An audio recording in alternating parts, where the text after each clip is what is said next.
Good evening. Thanks for coming. My name is Margaret. I'm with KHNS News, and my job here is just to facilitate. So hopefully I can keep it moving along and organized and all that good stuff.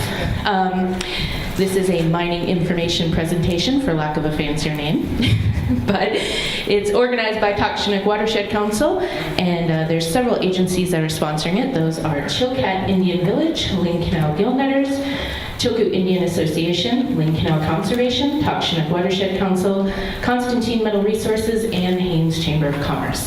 Takshunuk organized and chose the presenters for this evening, and I'll introduce them in just a moment.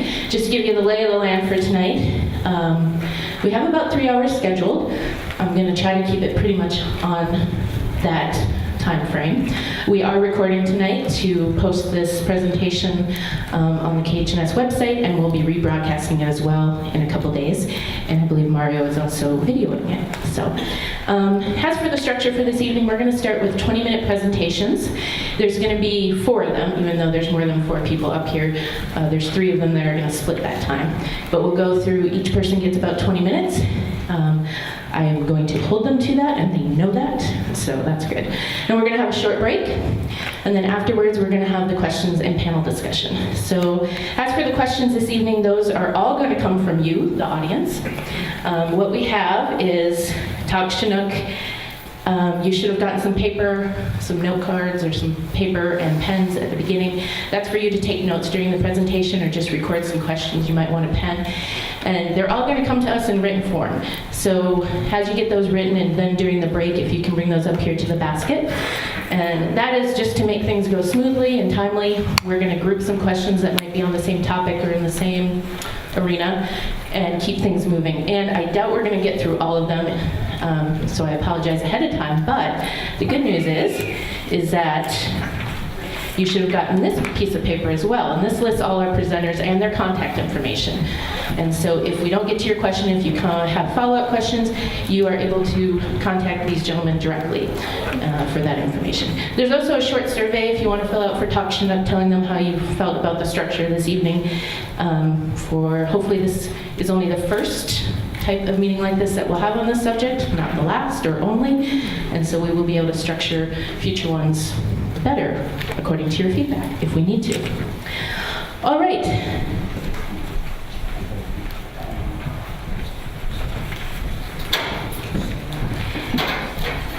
At the end, let's see. Please remember, okay, this is from Takshunuk, just a note.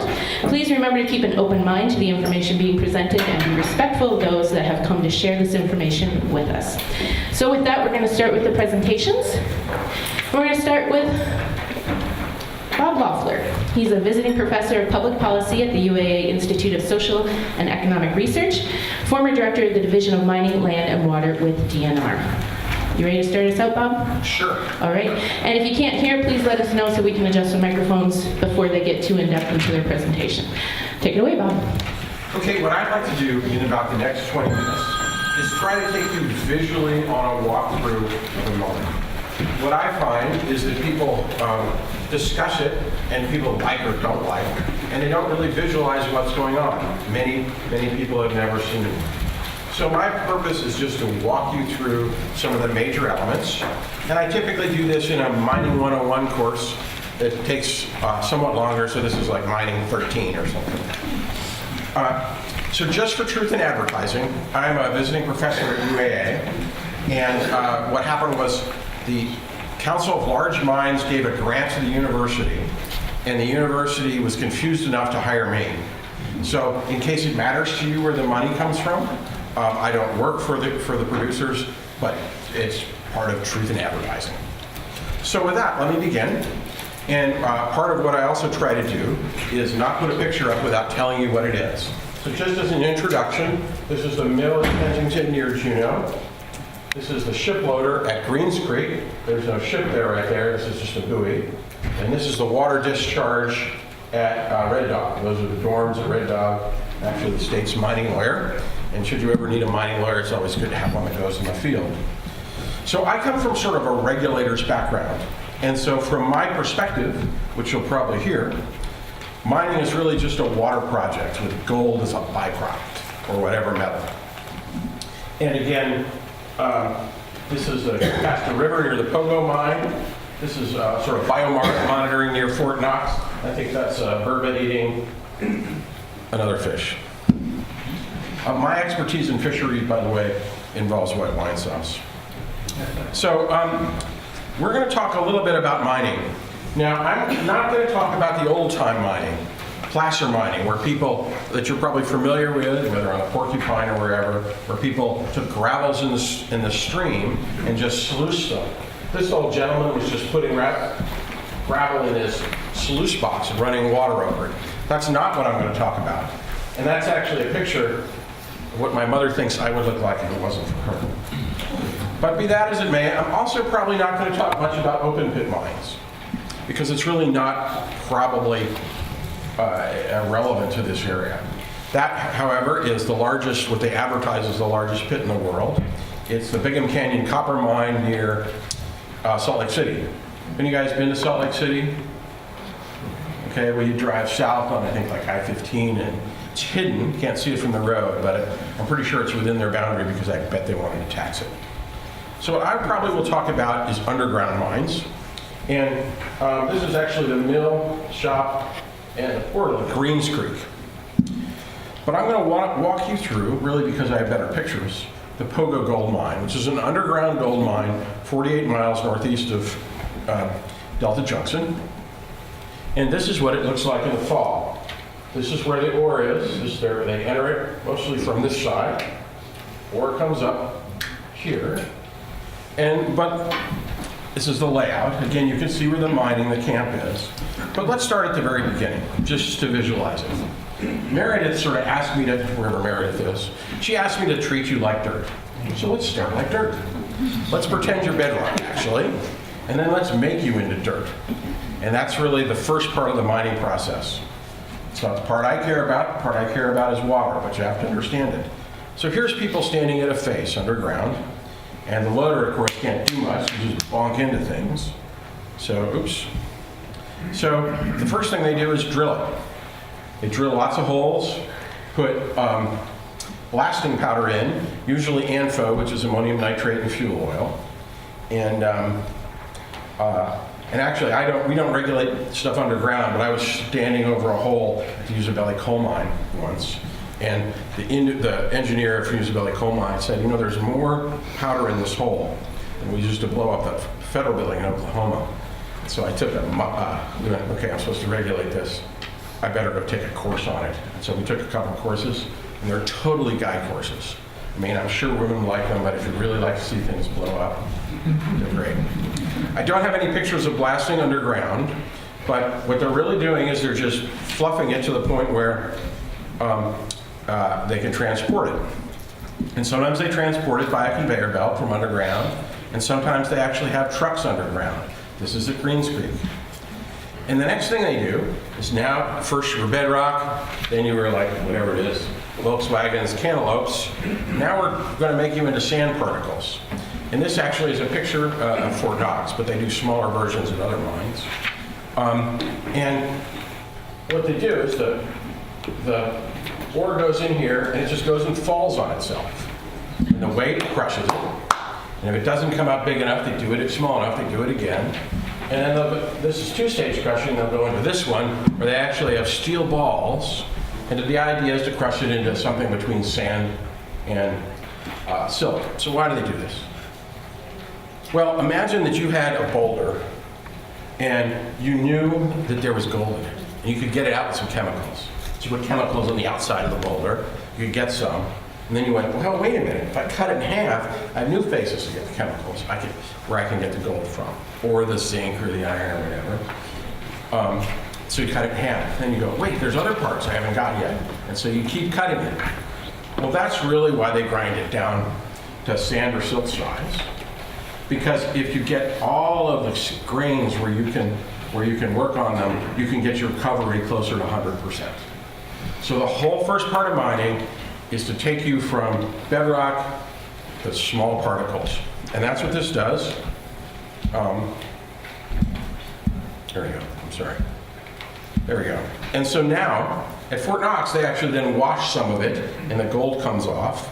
But in Greens Creek and Kensington and Pogo, they do something called flotation, where this particular picture, in addition to looking like it's the obvious place for like at the very end of the movie for the bad guys to be shooting at the cops, they have, there's kind of a harmonious.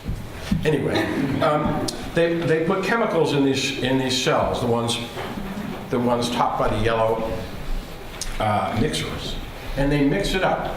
And counterintuitively, what happens is the bubbles come up to the top, coated with the sulfide minerals, which depending on the deposit are often most of the heavy minerals. And it looks like this. Now, you're hard to tell what it is, but the biggest ones will be about your fist size, the little ones will be about your pinky. And those bubbles have all of typically the sulfide minerals and the heavy metals. So now that can be more or less efficient depending on the chemistry of the exact ore. But when they sweep it off, they have 1 or 2% or a little less of this sort of combination of what they want, the target minerals and bad actors. And then the rest that's been cleaned of the heavy metals, is tailings. So heads or tails. And I looked it up, and that's not where the saying comes from. So first, we have all this stuff that's been cleaned of heavy metals, mostly, depending on the chemistry. It can have more or less. Because often when you're looking at a metal mine, some metal mines are pretty pure. Fort Knox, for example, has gold and really not much else.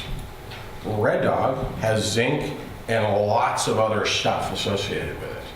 So depending on the chemistry of your mine, you can have a mine where you have to worry about dealing with all those other metals, or you can have a mine where you don't particularly. It really depends on the chemistry of that particular ore body, and it's really what a lot of Kyle and his compatriots will spend time discussing and testing for.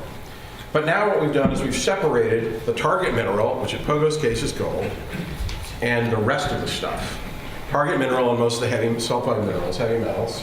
So let's follow the rest of the stuff. Then we'll follow the gold, and then we'll follow the heavy metals, the sulfide minerals, which aren't gold, and they aren't. It's been cleaned. So they take most of the stuff, and they squish it, and I don't have a picture of that, to get most of the water out. And this is called a dry stack. They place it way up in the valley. Now, they don't need a dam for this. This is essentially a landform they're building. And they build that landform. This is just ditches to keep water from running into it. And they just place it with dump trucks. Sometimes usually they compact it. Here is another picture. And if you see this picture, you'll notice that it's compacted enough that we're not leaving footprints.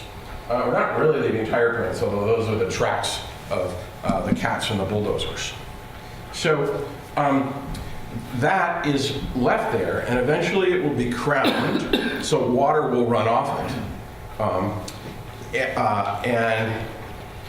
It's relatively impervious because it's packed down in all these very small, and it'll be left there as a landform.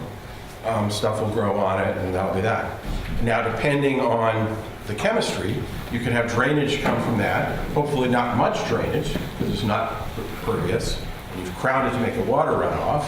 But you could have a little bit of drainage, which is either not bad or it could have some metals in it. But remember, most of the metals have been cleaned of this part.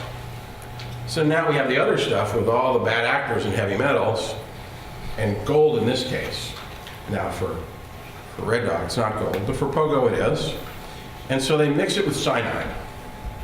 Now, cyanide is not used in this way in all mines. It's not used in this way in Kensington or Greens Creek, but for gold mines it often is. And what they do, this is actually outside where I get a better picture rather than at Pogo, since it's Fort Knox again. They mix it with dilute, they call it dilute. It'll still kill you. And they just mix it, and it goes through these tanks like this, mixing up. And the gold takes the cyanide from most of the heavy metal mixture. And then you have this water and other stuff. So I'm sorry, most of the water has cyanide and now gold. They take it through another process, take the gold out, put the water and cyanide back here, and they start the process over. And the cyanide is recycled. I'm going to go through cyanide in a minute. But cyanide has a bad rep. So everybody wants to talk about cyanide, so let's just do it, okay? So remember, we've taken one part of their three, they're going to be three waste streams. Stuff that's had the metals taken out, put that in a dry stack. We'll have the gold we've taken from the rest of the stuff, and now we'll deal with the rest of the stuff we'll deal with in a sec. But let's talk about cyanide. Cyanide has a bad attitude, has a bad rep in literature. These are the cufflinks, which like James Bond will swallow the cyanide if, the Russians get him. And it has a bad rep because, of course, it will kill you. Any of you know what the word cyanos means? Like anybody in nurse or doctor? Well, cyanos is the blue of your lips. And I assume it comes from the same root because what cyanide does is it interferes, I believe, with the enzyme that allows your cells to uptake oxygen. So you can suffocate in the presence of air. And you can do so in low concentrations. That's for 200 parts per billion is drinking water, and less for fish. Now, you can ingest it, you can absorb it, you can inhale it. So I was walking through the mill at Illinois Creek with a cup of coffee, something like this, only coffee. And I was an inspector at the time. The mill manager, with great glee, runs over, grabs the cup, throws it out, and he says, "You idiot." And I run this mill to have no cyanide at all in the air, but if there was some, it would dissolve in your coffee. And what kind of idiot drinks coffee in the mill? Blah, blah, blah, blah. Yeah, I agree, I was an idiot. Moving on. So it's a dangerous chemical, but the human body will naturally detox and excrete it. So it does not accumulate, doesn't biomagnify. For those of you who are paying attention in high school chemistry, it is this, CN. Carbon and nitrogen. That's it. So it breaks down relatively easily to generally harmless products, depending on the chemistry of the situation, not always. But in most situations, it breaks down into harmless products. It doesn't, if it gets some in your body, you don't die, you excrete it, and you're fine. It's a relatively common industrial chemistry. Don't ask me where it's used in food processing or table salt, but it is. It comes from natural sources, breaks down easily, so it, there you go. It's dangerous. It's a typically common industrial chemical. So what I want to follow now is the gold. So we've now taken the gold out of that water stream. Fort Knox, they pour about twice a week. And this is what they pour. If you this is a gold button at Illinois Creek. If you get to carry one, it doesn't matter whether you like gold or don't like gold, you will, you smile, right? You're carrying like $200,000. It's kind of amusing. So let me go back to Pogo. Now what they did is we had one stream we put up in the valley. We had one stream which becomes gold. What do we do with the rest of the stuff? Because most of it bad. Well, at Pogo, what they do is they mix it with cement and put it back underground, where they took it out. So Pogo is a relatively clean mine, and I don't mean to say all mines are that way, but I'm trying to give you a sense of what they are. Because God put this stuff underground in the rock. We took it out, we cleaned it of most, but not all the heavy minerals, put that on the surface, put all the heavy minerals back in concrete, back where it was. And so it's a relatively clean method. Now, not all mines discharge, but Pogo does. They discharge right in here. This is the Goodpaster River. It's the Goodpaster River. And what they do is they can't quite meet water quality standards with our water treatment plant. So they put it right in here and they mix it. This is water that just comes naturally from the Goodpaster. They mix it in this pond to meet water quality standards. So it goes out in the river meeting water quality standards. they didn't propose that. The regulators forced it on them because this is very easy for us to monitor. It's very easy if you increase the misting rate, if they have a problem, etc.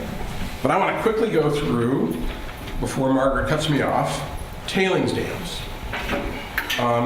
In some places, they take all of the tailings and they put it out in a lake. That's what they do at Fort Knox. In some places, that lake is close to water quality standards. Some places it's not, depending on the chemistry of your mine. And it's held up by a dam.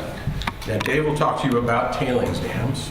This is the dam at Fort Knox. They don't have any at Kensington, at Pogo. And at Fort Knox, all of this water, actually, all of the water from the mine site has to leave through here. That it's the only hydraulic exit to the valley, both surface and underneath the dam. So that dam leaks. So some of this water, and now this water here is close to water quality standards, but at many mines it may not be. So what do they do with that leaking water? Well, here is what water would do downstream of the dam before the dam was there. Flows downhill, right? Here's the water table, bedrock, it flows slower. That's why they're dotted lines. But at Fort Knox, they put up a pump back well in, and they pump really hard. And that it lowers the water table right there, so all of a sudden the water's flowing there. It flows, it's like a fence, if you will, if you put a bunch of them. And then they pump it back in. So they've created an artificial low spot downstream of the dam where the water comes in, and they pump it back. And so that's how they keep the tailings water out of the environment while they're mining. This is a view from the top of the dam, and you can see these are all those pump back wells. And the white brings it back to the pump house, the black brings it back where it goes into the water. Then Fish and Game monitors it downstream. I'm not going to go into that. But I do want you to do one thing, which will just take about a minute, Margaret. I want to just tell you what Greens Creek looks like. Greens Creek looks like. This is the mill, the shop, the attic where they go in and out. This actually is Greens Creek right here. The creek itself, which is anadromous. I don't know where the anadromous section stops. This is the same shot of the same thing. This is one of their waste rock piles. They're dry stack tailings. Now, in Pogo, they put it up in the valley. At Greens Creek, it's out on the flats, if you will, right, off inlet. And the shiploader site. There's a ship there. Here's some dorms. Oops, what was I showing you before that? Same one. And the last, that's me at some of the reclamation at Illinois Creek. But I'm cheating. Anyone guess how I'm cheating? I'm on my knees. I'm on my knees. Although they did a good job of the reclamation at the waste dumps in Illinois Creek. So, how did I do? You did great, Bob. Thank you. 30 seconds over. That was very fast. And I it keeps actually going. like to do that in about 40 minutes more. So if some of it seems confusing, it should. But thank you, and Thank you, Bob. there you go. So I should switch so you can, there we go. All right, that was Bob Loeffler, visiting professor of public policy, UAA Institute of Social and Economic Research.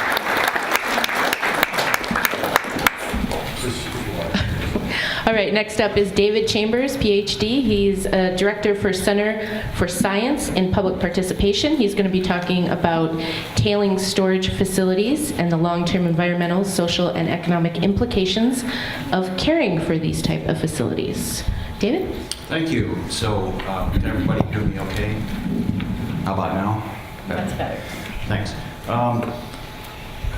All of you probably heard of the dam failure at Mount Polly.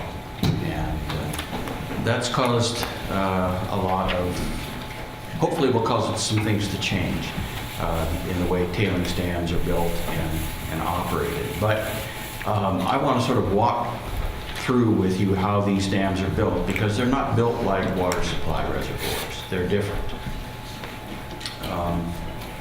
There are three basic types of dam construction called upstream method, downstream method, and centerline method.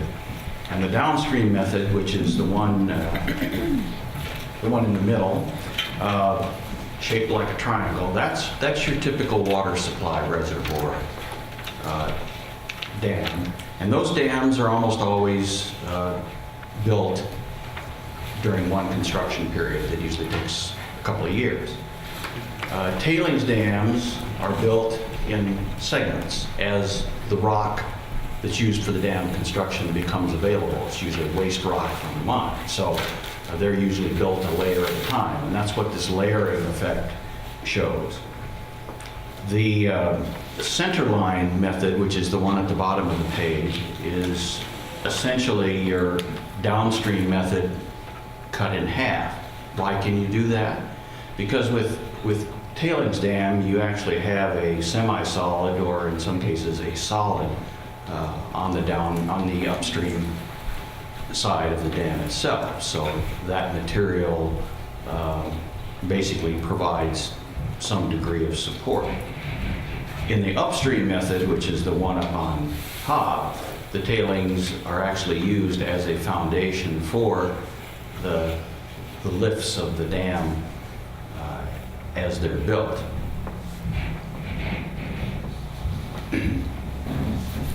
Here's a picture of a centerline dam construction with, and remember I was talking about the phased construction. The section up on top would be the first one, second down would have an additional layer of waste rock, and so you can see how that develops. Centerline dam construction, sort of the same sequence from top to bottom. And then upstream construction would look something like this. So why would we want to have three of them all the same way? So let's look first of all at the upstream method. Why is that used? Well, quite frankly, it's the cheapest way to build these things. Why is it cheapest? Look at the volume of material that you have to move to build it. Smallest amount of material, so less cost to build.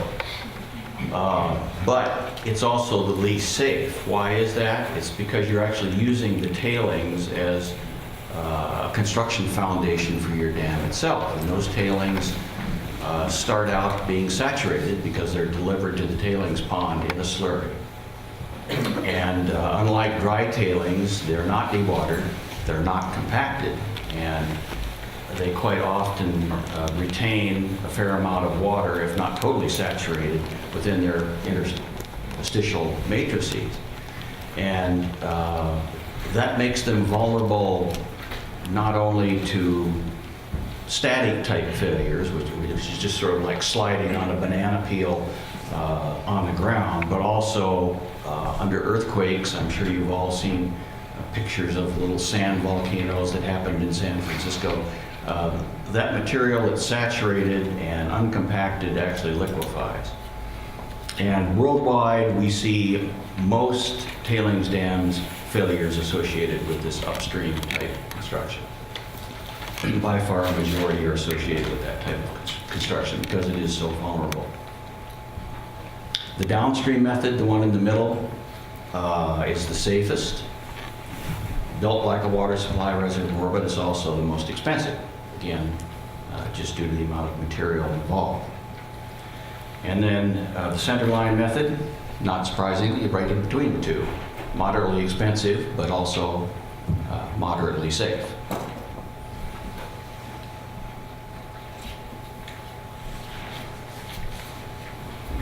So why do tailings dams fail, and when do they fail?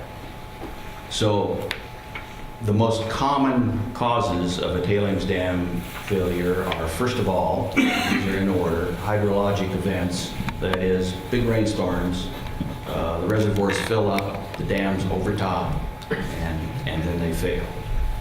Tailings dams typically do not have spillways built into them until they're closed because you don't want tailings effluent escaping from that dam.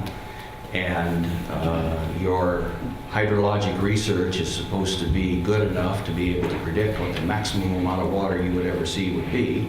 So, and you're also, again, you're incrementally building these things up, and think about trying to design a spillway that would sort of follow that thing up, and it's difficult engineering-wise to do that. So most tailings dams don't have spillways until they're closed. Slope stability failure is the second most prominent cause, and that's basically when the material gets too steep. Think of trying to build a vertical wall out of sand. It just doesn't want to do that. It's got to have an angle associated with it, and if you get the angle too steep, you're going to get for the material that you're building with, you can get a slope failure. So that's sort of a simple way to think of how slope failures work.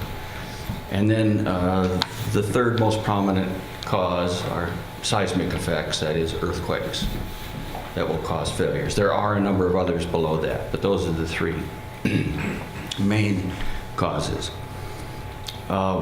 When do tailings dams fail? Well, interestingly enough, the most failure-prone time is when the dam is operational, when the mine is operational. Why is that? Probably because when a dam is closed, what you do in a lot of cases is try to dewater it to the maximum extent possible, so you don't have hydraulic effects playing as big a factor. And on closure, the dam at that time sort of has a history of operation, as it were, that's well understood, while during operation, as happened at Mount Poly, as they were increasing the size of that dam, they ran into a situation that they didn't understand and didn't predict, and it caused a failure. And I'll talk more about that again in a couple minutes. We see a major tailings dam failure about one every 8 months, something like that, worldwide. It's not in the US, it's worldwide. So they happen fairly regularly. What happens when they fail? Well, there are environmental costs, that is, aquatic resources can be affected, habitat is destroyed, and when it's destroyed, you get long recovery times for that habitat. There can be social costs, including loss of life, and loss of life is unfortunately not uncommon in these failures. And of course, I just called it loss of a sense of place. That is, it changes the local environment. It's never going to be like it was before that accident. And then there are economic costs, loss of business income, say recreational income in an area that had a lot of tourism. And then there's also taxpayer liability for cleanup. I've been doing some research over the last 6 months, and we've been able to, my co-author and I have been able to document 7 failures and cleanups post-failure, and in none of those cases has the company paid for all of the cleanup cost, and in most of the cases the public has paid for all of it. So all 3 of those types of dams that I talked about are vulnerable to failures. Here's an upstream dam, which again I said was the least safe, that failed in South Africa. This one was due to overtopping, so the thing filled up, water spilled over the top, eroded out a channel, and then the rest of the water went, taking that big section of tailings with it. downstream dam, which is the safest type. This one was in Los Frailes, Spain, and there was a failure there too, actually quite similar to the Mount Polley failure. And then the Mount Polley Dam itself was a centerline dam. And what happened fundamentally at Mount Polley was they didn't know there was a small glacial lake sitting underneath this dam, clay. And it's kind of like you and I stepping on a banana peel versus your dog stepping on a banana peel. The dog isn't heavy enough to really cause that thing to slide, but when you and I step on it, it slides. And that's what happened at Mount Polley. They eventually built up enough pressure by building the dam higher and higher and putting the tailings behind it that it slipped and the dam rotated down 3 feet, and that was enough to spill water over the top, and away it went. They, Actually, 3 meters. yes, I'm sorry, did I say feet? 3 meters, yeah. The province of British Columbia convened an expert panel to look at Mount Polley and to determine what failed and why it failed. And I'm sort of giving you the basic description of why it failed. That is, there was that glacial lake. There was one significant complicating factor in the failure, and that was that the dam was supposed to be built at a slope like this, but because they didn't have enough waste rock, they were building it at a slope something like that, which put more pressure, again, on the underneath material. And turns out that had it been built according to the original design, it wouldn't have failed. But because that lake was there, because it was being built at a steeper angle, because of lack of building material, it failed. It took both of those things to happen. And then the accident was so bad because that pond was full of water. And when it rotated down 3 meters and let the water spill, that water flushed all the, not all, but it flushed a good 20% or so of the tailings out with it. So what did these experts say? First of all, they said the dam should be designed based on safety first, not cost. Now that may seem obvious, but unfortunately that's not the way it's done. Cost is usually the driving factor in dam design. And the experts say that that needs to be reversed. They recommended no more wet tailings closures, that is, no more tailings dams with water on or near the surface.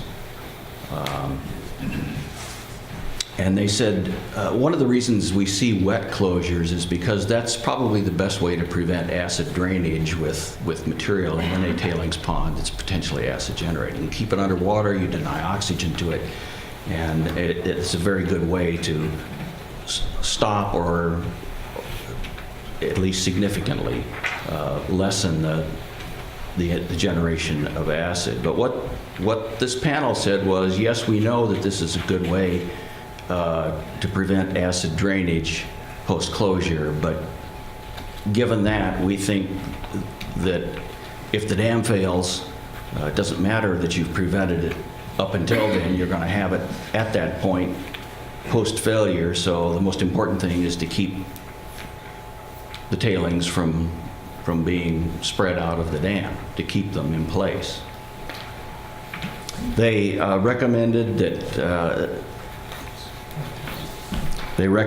that a number of best available technology and best available practices be used, like dry tailings, independent review panels for every large dam, more prescriptive regulatory standards, for instance, that would have prevented this steepened angle from happening during operation. And then finally, they said that the panel firmly rejects any notion that business as usual can continue.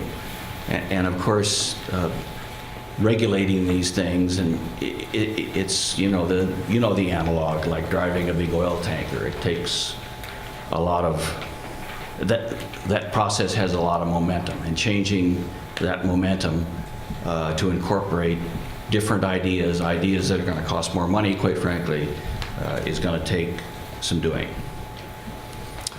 So that's it, very quickly. I'll be glad to answer questions, but I think we're going to wait until all of us have gone. So that's Tailings Dams 101.1. Thank you, David.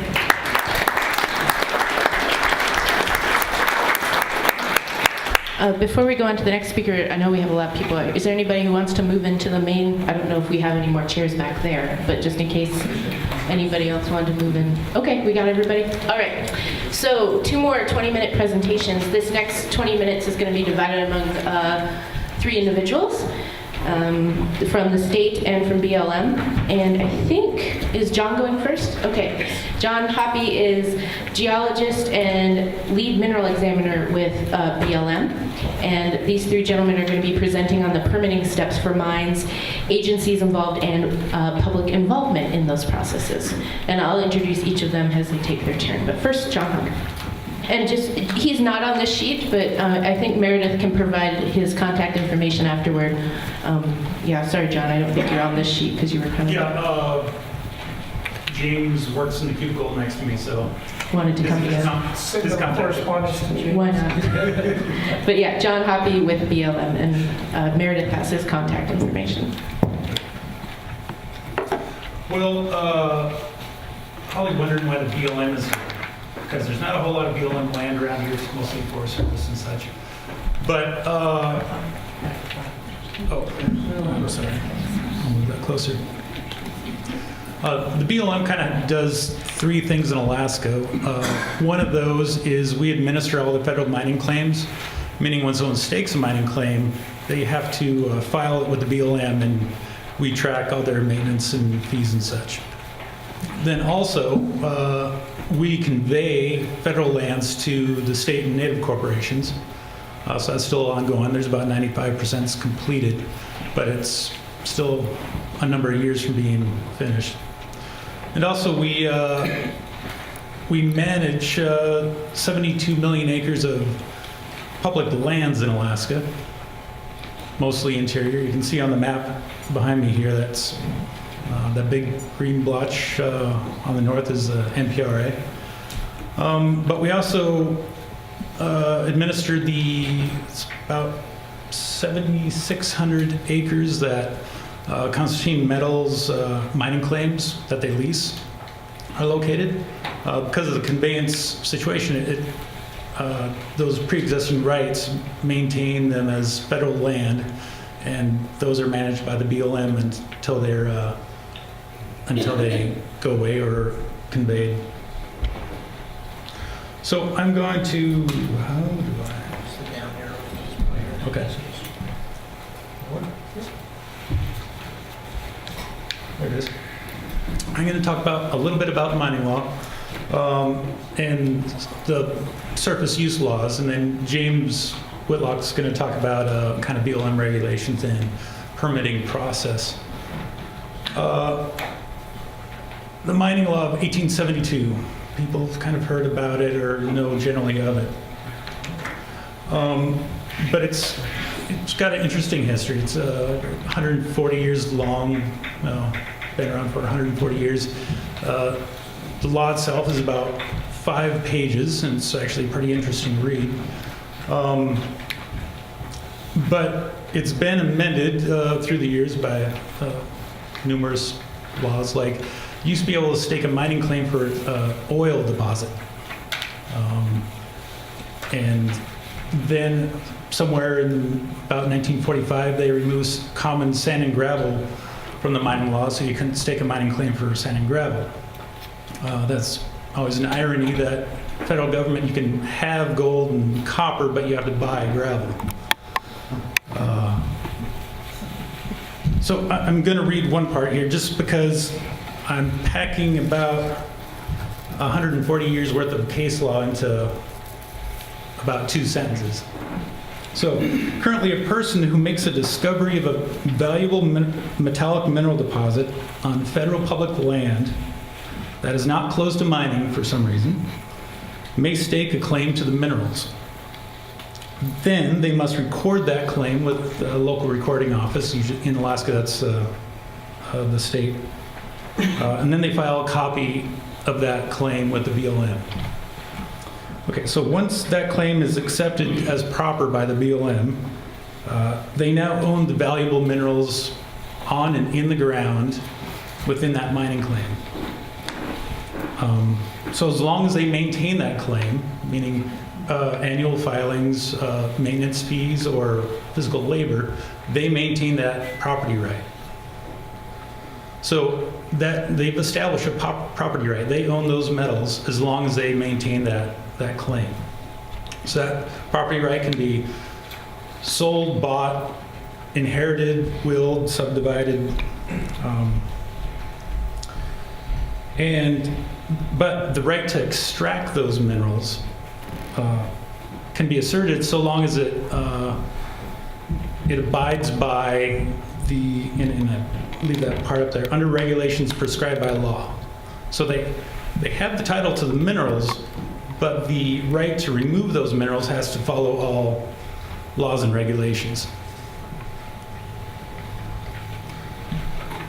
So there's kind of, and I'm just going to touch on two things.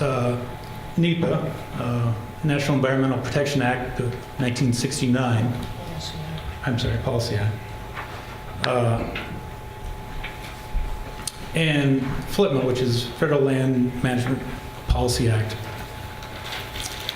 And NEPA was made to ensure that environmental factors are weighted equally with other considerations when the federal government makes a decision or has an action. And we have to analyze the information available, produce alternatives, make information available to the public, and let the public be involved in the decision process. James will talk more about how NEPA has worked into the BLM permitting process. And then as far as BLM management, unlike like the Park Service or Fish and Wildlife, where they have kind of a mandate to protect a resource, BLM has a multiple use mandate. And we're to protect the environment, but also allow multiple use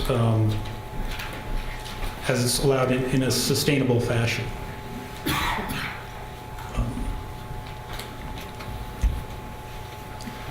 So that's kind of the few little take-homes I want is a mining claim, as long as it's maintained and proper, is a property right to the minerals in the ground. But that has to meet the regulations and laws on books, and that includes the NEPA, where public is involved. It's in the law that they're involved in the federal decisions. So now I'm going to hand it over to James to talk more about it. Thanks, John. Yeah, James Whitlock. He's also with BLM, Alaska Mining Program Lead, Acting Environmental Scientist with the Anchorage District Office. You going to speak from there? Is that good? I'll stay here. Okay, you guys are right on target. You got 13 minutes. Okay. Yeah, my name is James, and I'm just to talk to you about the BLM's process. So we got to pack in an entire regulatory process into about 10 minutes. And so John, up to this point, has discussed some of the basic law that pushes what we have to do on the ground for regulatory compliance. Under that, the Congress established our Code of Federal Regulations. So there's the Surface Management Regulations, which dictate how mining will be done on the ground. So it identifies the types of mining and then the methods and the different activities that you can do on the ground. And then use and occupancy is kind of a separate thing. And what use and occupancy is under the mining law is it describes the process for putting power lines, power sites, buildings, your mills, those kind of things on a mining claim, because those are incident to your mining activity. You're going to be mining a resource, but you need ancillary facilities to support that mining operation. So the use and occupancy of a mining claim is different than the surface management of it. But this conversation, we're going to focus pretty much on the surface management. What kind of mining can we do?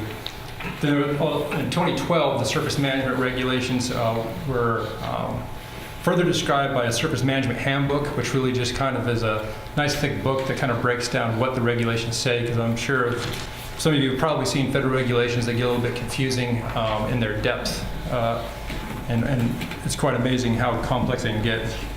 So the surface management regs, again, talk about the mining process. They were revised in 2001, originally created in 1981, and the surface management handbook.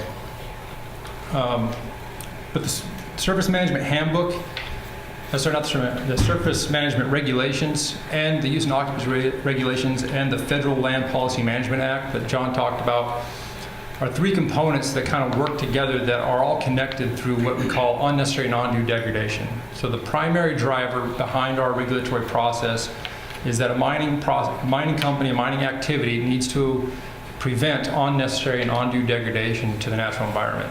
And those key factors are really defined within the regulations under our performance standards. There's obviously other things that come to it. You have to have activities incident to your operations and those such, or if you're failure to attain the correct permit, if you're going to be operating, say, in a natural conservation area, an NCA, and then wild and scenic rivers also. But really, we're going to look at the performance standards. So performance standards are in the regulations are 13 very specific things that they identify that a mining operation, that any mining activity on federal mining claims must abide by. And again, these are BLM regulations, so this doesn't apply to Forest Service or other. These are the BLM's policies. So these 13 performance standards, and some examples are reclamation and access to access routes, fish and wildlife habitat. There's kind of a whole wide range of them, and they are things that we can measure and identify on successful activity on the ground that's protecting the environment, including complying with other laws, Clean Air Act, Clean Water Act, and those kind of things. So, even state law is a component that we require all mining companies or mining activity, to comply with. So, under the regulations, every activity that takes place out there has to comply with the performance standards. So, what are the type of activities you do out there? Well, one of them is casual use. That one is a little bit different. That's weekend warrior out there with your gold pan and sluice box, shovel, and just out there having fun with your family. That's quite a bit different than mining that we're going to talk about with notices and plans. So a casual use is recreational, doesn't really have to apply to, it does not apply to any of these performance standards or those things. But we're going to talk about notices and plans. So a notice is an exploration-only project. So it's looking at only delineating the resource. You're drilling holes or trenching, and you're trying to figure out the extent of your resource and how the economics on that resource are going to play out, and if it's going to become an actual mine that's going to be developed. The requirements, regulations require that a notice activity be 5 acres or less to fall under this category. You have to have 1,000 tons of bulk sample or less of presumed ore. You can't do notices in certain areas, such as a wild and scenic river or such. And one of the key things to take home here is that the NEPA process does not apply to a notice. A notice is not a federal action. It does not have a decision associated with it. The intent of a notice is to get the company out on the ground, to do exploration, to identify if it's a worthwhile resource to develop. So the intent is to help determine the economics of the resource, and then if it is, it'll move into the next phase, which is a plan of operations. But there is a 2-year limit on a notice, which can be renewed as needed with review from the BLM. So what exactly is involved in a notice? We got to contact the BLM office first of all. We really prefer to have knowledge of where you want to do this thing at and where it's at, and we can provide guidance. But you have to provide a very precise narrative that explains your activity and how your exploration activity is going to prevent unnecessary and undue degradation of the environment. And you do that by showing how you're going to reach each of those performance standards. In addition to all that information, you have to have a reclamation plan submitted and a bond. The actual notice activity is bonded for the reclamation component, so there's that financial assurance. So once you've done your exploration and you've decided, hey, this is an economical resource that I want to develop, or, and this is a key or here, or you've exceeded that 5 acres or that 1,000 ton bulk sample that's allowed under notice, you'd have to move into a plan of operations. So you can actually be doing exploration under a plan. It just means that your total surface disturbance is greater than 5 acres, or you've exceeded your 1,000 tons bulk sample. So we'll just assume that you've identified a resource that's worthwhile and you want to mine it. So you're going to submit a plan of operations. The key here, again, the driver behind all this is, does that plan prevent unnecessary and undue degradation of the environment? We work jointly through this process with the state and other federal agencies, so like the large mine permitting team that kind of helps coordinate with all the state agencies to make sure permits are moving forward. And of course, they have to be bonded as well. So what exactly is involved in a plan? What do we need to see? Well, I can't put it all up on one slide, and it would take a while to go through all the different components, but this is a summary of just a few of the things. Water management plans and riparian mitigation plans, a lot of these things, they detail specific. Some of them are driven and further defined by baseline data collection. And things like, the reclamation cost estimate is a very detailed now breakdown of what it will actually cost to do reclamation of the site. And of course, all of this has to be bonded. So that reclamation cost estimate drives what the reclamation cost will be, and then that amount has to be bonded for through the process. So you've written up all your mine plan, you've got everything put together. Next, submit to the BLM when we do a completeness review. And that completeness review, we're not looking at the environmental impacts at this point. All we're looking at is, does your proposed plan meet what the regulations say you have to have in your plan? That's all we're looking at, is just, does it have the required information? And if it does, we move forward with the next step. If it doesn't, we'll send it back to you, identifying these are the deficiencies you have, correct them, and resubmit it to us. But once we have it complete, we've done a completeness review on it, then it moves into an internal process. And I say internal just because initially we have to kind of get a hold of the project. All of the team players, the interdisciplinary team that works on this has to come on board, and we start working through this process of the National Environmental Policy Act analysis. There's 2 paths that can play out for the NEPA document, and that's an environmental assessment or an environmental impact statement. Given the limited time frame that we have, I really can't dive down into how the two interact and how they're driven forward. But ultimately, after the NEPA analysis is done, and the decision record then is signed, and that decision record then would have conditions of approval that would typically go along with it. So you're going to have an approved mine plan along with conditions. But one of the key things through this whole process is public involvement. There's an opportunity for public involvement during the plan review process, initially when NEPA starts, as well as plan review or public involvement through the NEPA for various scoping level commenting periods. So the public can be involved in this process, and is often a major part of our driving factor when we're coming up with our decision. But once the BLM has completed everything, you've paid your bond, you have your paperwork, the decision's been signed, you can go and start mining, and the BLM then transfers into what we call the compliance and enforcement.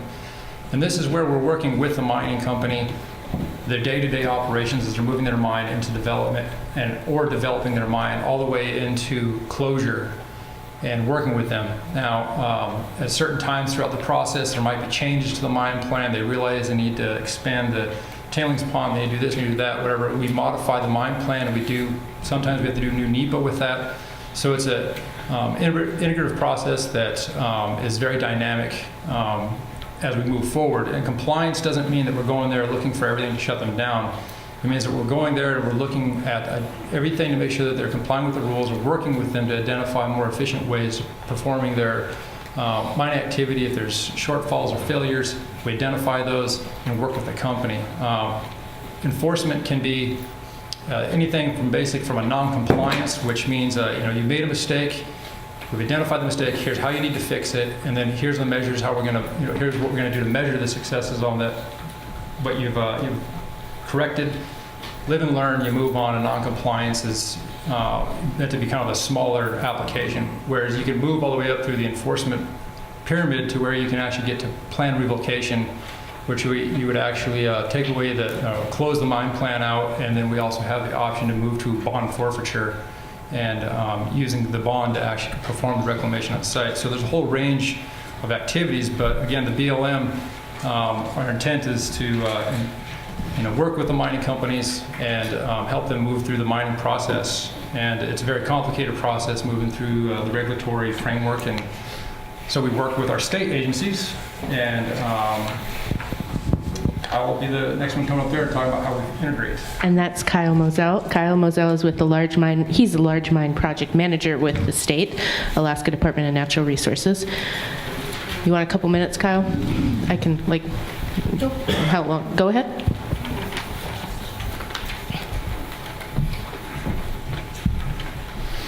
Okay. Just let it go for a second. That's it. And that was my presentation. Okay, there you go. Okay. Thanks. I will be real brief. Again, I'm Kyle Moselle, Large Mine Project Manager for Alaska Department of Natural Resources. And in one slide, this is the state's coordinated permitting process for a large hard rock or lode mine. Because I'm short on time, and we want to get to questions and answers, and you guys are doing great, by the way, so far. And so I'll follow one part of this visual aid that I put together that will complement what John and James were just talking about. So with this model that I've built, you start in the center, which is my Office of Project Management and Permitting. We're a non-regulatory staff officer entity within the Department of Natural Resources. So we have no regulatory authority. No one will ever get a permit from me. I have no decision-making ability. But my responsibility is to work with the state departments and agencies and our federal partner agencies to help the project proponent and the agencies navigate the complex permitting process that we have. And so just building on what John and James were saying, following from Natural Resources Department here, when you get to the Division of Mining, Land, and Water, the mining section, we have mining claims as well. So these are state mining claims. And then we have the application for permits to mine in Alaska. This is I think this would be equivalent to your notice. This APMA covers mining activities that are less than 5 acres in disturbance, no discharges of water needed, no disposal of waste rock needed, that type of stuff. And then going on from that, once you need to go beyond that level of disturbance or get into more complex mining, then you have a plan of operations on our side as well. And then also when you get to this plan of operations phase, you also need a reclamation and closure plan. And so if the project is on federal land, we can accept a lot of the same things that the proponent would be providing to the lead federal agency. We can accept those as well. So they don't have to make 2 plans of operations or file 2 reclamation plans. We work with the federal agency to cut out the duplication. Financial assurances, this is the bonding that we've talked about. The color coding here is all of the authorizations that are out here on the outside of this model. They're color coded to the department that issues those. The reason why financial assurance shares both green and purple in this model is because financial assurances has to be approved by both Department of Natural Resources and Department of Environmental Conservation. And then our Department of Revenue has an advisory role to that process as well. And then we bring in our federal partners. They advise through the large mine permit team. So they also need to agree to that financial assurance, those costs that we assign to the large project, the mine project. And that way the project proponent, again, gets agreement from all the agencies, state, federal, on what the required bonding is going to be. They provide that, and the agencies usually sign into a memorandum of understanding agreeing that the federal agency will hold those bonds and what the roles and responsibilities would be. And so on DEC, Department of Environmental Conservation, the major authorizations here are the Alaska Pollution Discharge Elimination System, the APDS permit. That's under the Clean Water Act, starting in 2008. Our Alaska Department of Environmental Conservation started assuming the administrative responsibilities for the Clean Water Act in Alaska. So now instead of an NPDES permit, someone needs an APDS permit. And then the waste management permit is also a major permit. I've highlighted the boxes in red that have a statutory public notice requirement. Some of these here, like the APMA, the Plan of Operations, the Reclamation Closure Plan, there's not a requirement to public notice those that's found in statute, but we often, or we will publicly notice those. The reclamation plan gets noticed with the waste management permit because it also includes the financial assurances. The APMAs are noticed on DNR's website. So that's as much time as I'll spend on that. But in one slide, this is a representation of why coordination can help. All right, thank you, That's Kyle. what I do. That's Kyle Moselle, Large Mine Project Manager with the Alaska Department of Natural Resources. Okay, so we have one more presentation, one more 20-minute presentation, and then we'll take a short break and go to question and answers, panel discussion. And our last presenter is Guy Archibald, Mining and Clean Water Program Manager with Southeast Alaska Conservation Council, presenting, he's mostly talking about, I believe, how a community can be involved in mining activities and mining notices.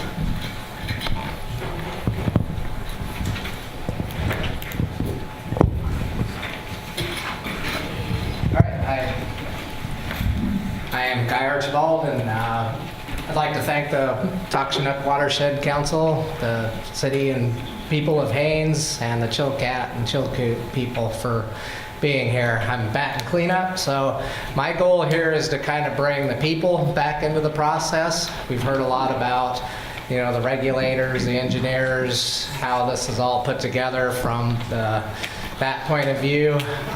There will be, if indeed a large mine goes in somewhere in the valley here, there will be a lot of opportunity for public process.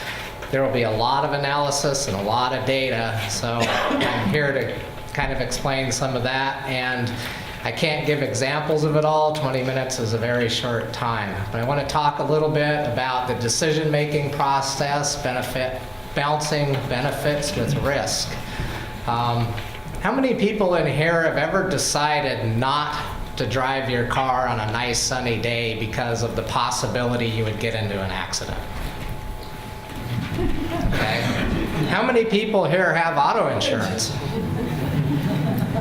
Okay, so you recognize that there's a risk, yet you balance the probability of it happening on any given day.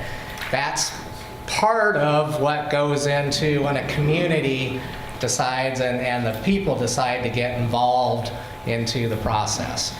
So I'm sure you're all right here now. And indeed, if a large mine was to come into the area and go through the process, this would get worse. And I can't say that I'm going to clear that up in 18 minutes now. But it's actually a good thing, because there is no mine project, out there for analysis in the Haines Valley now. So people's minds should not be made up. You should be in the confused and perplexed, and you should be looking at information. You should be requesting data. That way you can make the best decisions, plus it keeps you from missing opportunities to have your voice heard, which is very important in the process. So balancing risks and benefits. A lot of it has to do with the scale of things. When you get information, it often is a number, or it's a set small thing. But you have to step back and look at it in terms of scale. timeline scales. Is it the life of the mine and the project, or is it the lifetime of the entire impacts there? Spatial scales. Are the impacts going to be just at the footprint of the project, or will they be off the project? Will they be felt in a town or in the ocean or somewhere far away? You have to kind of think in terms of scale in a lot of this information. And as it turns out, the final decisions must encompass the expected lifetime of the project's impacts. Some projects will have a requirement, or may have a requirement, that they treat water in perpetuity, forever. That tailings dams stay structurally sound forever. So when you gauge the benefits from the risks, you have to think about it sometimes in the terms of forever. Are those benefits going to last forever? Are those risks going to last forever? So there are, and that's kind of what I said, you need to go in perpetuity. There are historic large mines, and then there's modern large mines, and there is a difference. It's very hard to gauge future based on the actions of the past. You have the Kennecott copper mine.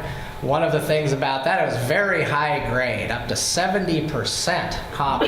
By the time they were done, it was more like 13% because they had kind of mined it out. It was non-acid generating rock. The capital that went into developing that was relatively small by modern standards. Greens Creek mine is an example of a modern mine. It's lower grade ore, more waste is generated. Greens Creek happens to be in a massive sulfide ore body that a certain percentage of it is acid generating. And Greens Creek is probably facing having to treat the water off that tailings pile for thousands of years, if not forever. Another aspect of modern mines, again, they're doing low-grade ore. And because you have to move a lot more material to get your value out of it, it's an economy of scale. You almost have to go big. So they're big, and that requires a lot of capital investment. They're expensive. They can be insanely expensive. So mining companies have to go out to investors, and during the operation, they obviously have to please those investors. Nowadays, the markets for minerals, because of globalization, is very volatile. Nowadays, if something happens in China or Thailand or Iraq, the value of those commodities can change overnight or even by the hour. It's very volatile markets. It's hard to predict for a mining company what they're going to get for the price of their ore 5 years into the future, let alone 20 years into the future.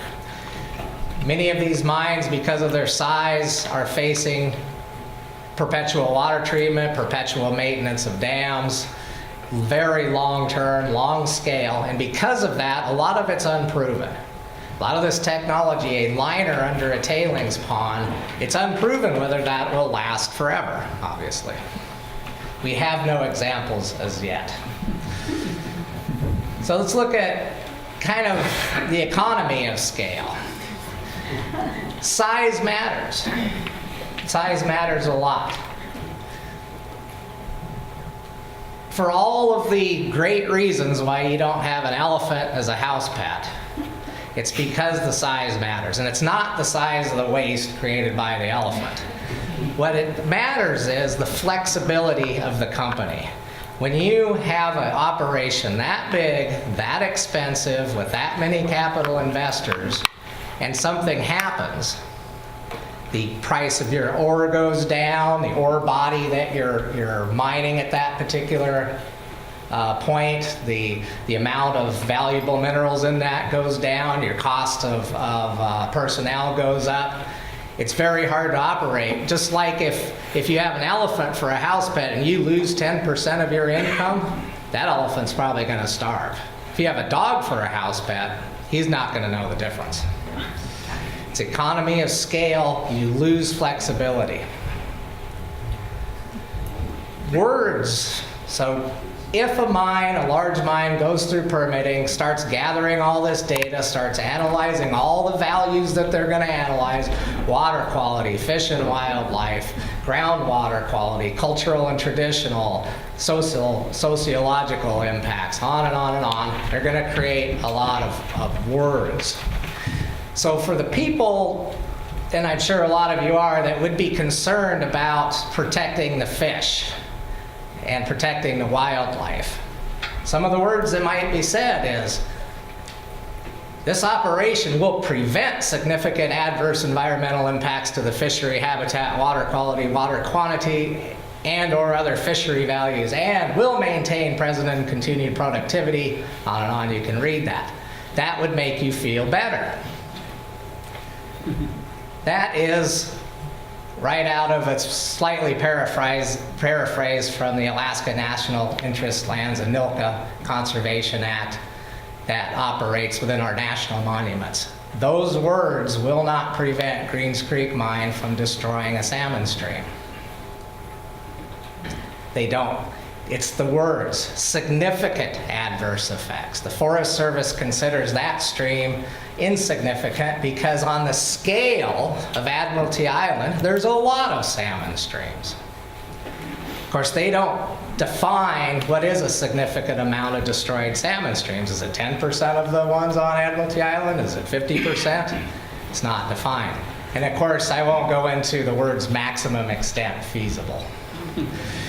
So, if a large mine went through this NEPA process, went through the analytical process, you're going to be faced with tons of data.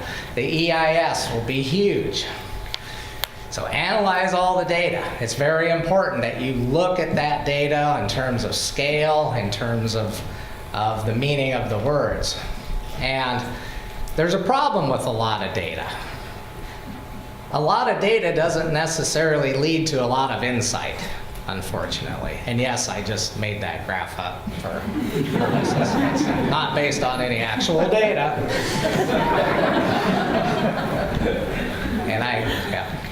So there's limits to data.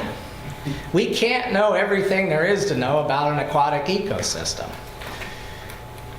And even to start off with, a lot of the things that are going to be analyzed, cultural values, standard of living within a community, things like that, they're hard to quantify.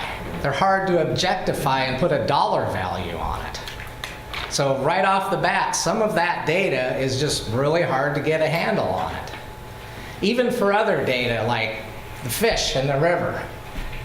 How long is long enough to study how much fish come back to that river? Study it for 5 years. Get 5 years worth of data on the fish coming back to that river. But El Nino events, which affect fish, occur on a 7-year cycle. The Pacific Ocean oscillates on a 20-year cycle. That affects the fish. How big is that data set is enough? How is that data used? Is it averaged? Is it, you'll see a lot of how the data is used. More importantly, and I'll get into that in a second, how is it modeled? Because all of that data has to be put into a model that the regulators and the mine company itself could use to make predictions on, to run it into the future, to see how the mine will impact those values. And they'll run it through something like software and a logarithm. So risky project. Or if, you know, it's a smaller mine, they don't have enough money, they'll do risky project light. Those are actual models. There's Cormex, there's models for the mixing zones, there's models for the fish, there's models for water quality, there's models. Generally, they look something like this. You enter data into them. And a model is only as good, obviously, as the data that goes into it. Unfortunately, what you've done is you've created this massive amount of data, maybe taking a water sample once a month for years and years and years. It gives you one little spot to enter it in, one number. So what it asks you for is an average. An average is, you know, an average is an average of the whole pile of data. But if I invite your grandmother over to my house and I want to keep her in a room for 2 hours with an average temperature of 70 degrees, because that seems to be a good temperature for grandmothers, she'd be fine, right? What I don't tell you is for the first hour it's going to be 0 degrees, and for the second hour it's going to be 140 degrees. So grandmother is not a living value anymore. So just another way to look that people get confused, and I wrote this out because I don't like to use a lot of words in PowerPoints, but it's worth writing out. The 100-year flood or 100-year seismic event is data that's presented in terms of return periods. And a return period is the amount of time that passes on average between consecutive events, similar magnitude in a given area. So they have the typical 100-year flood. Basically, you say it has a 1% chance of occurring in any given year. People have a hard time confusing absolute data with average data. This is actually the flip side of the grandmother in the room. Because it's actually a 64% chance that a flood of that magnitude or greater will happen in that 100-year period. That sounds a little different than a 1% chance, but it's how you look at absolute probabilities versus average probabilities. This goes for earthquakes as well. So again, it's the words you have to watch. Rare events.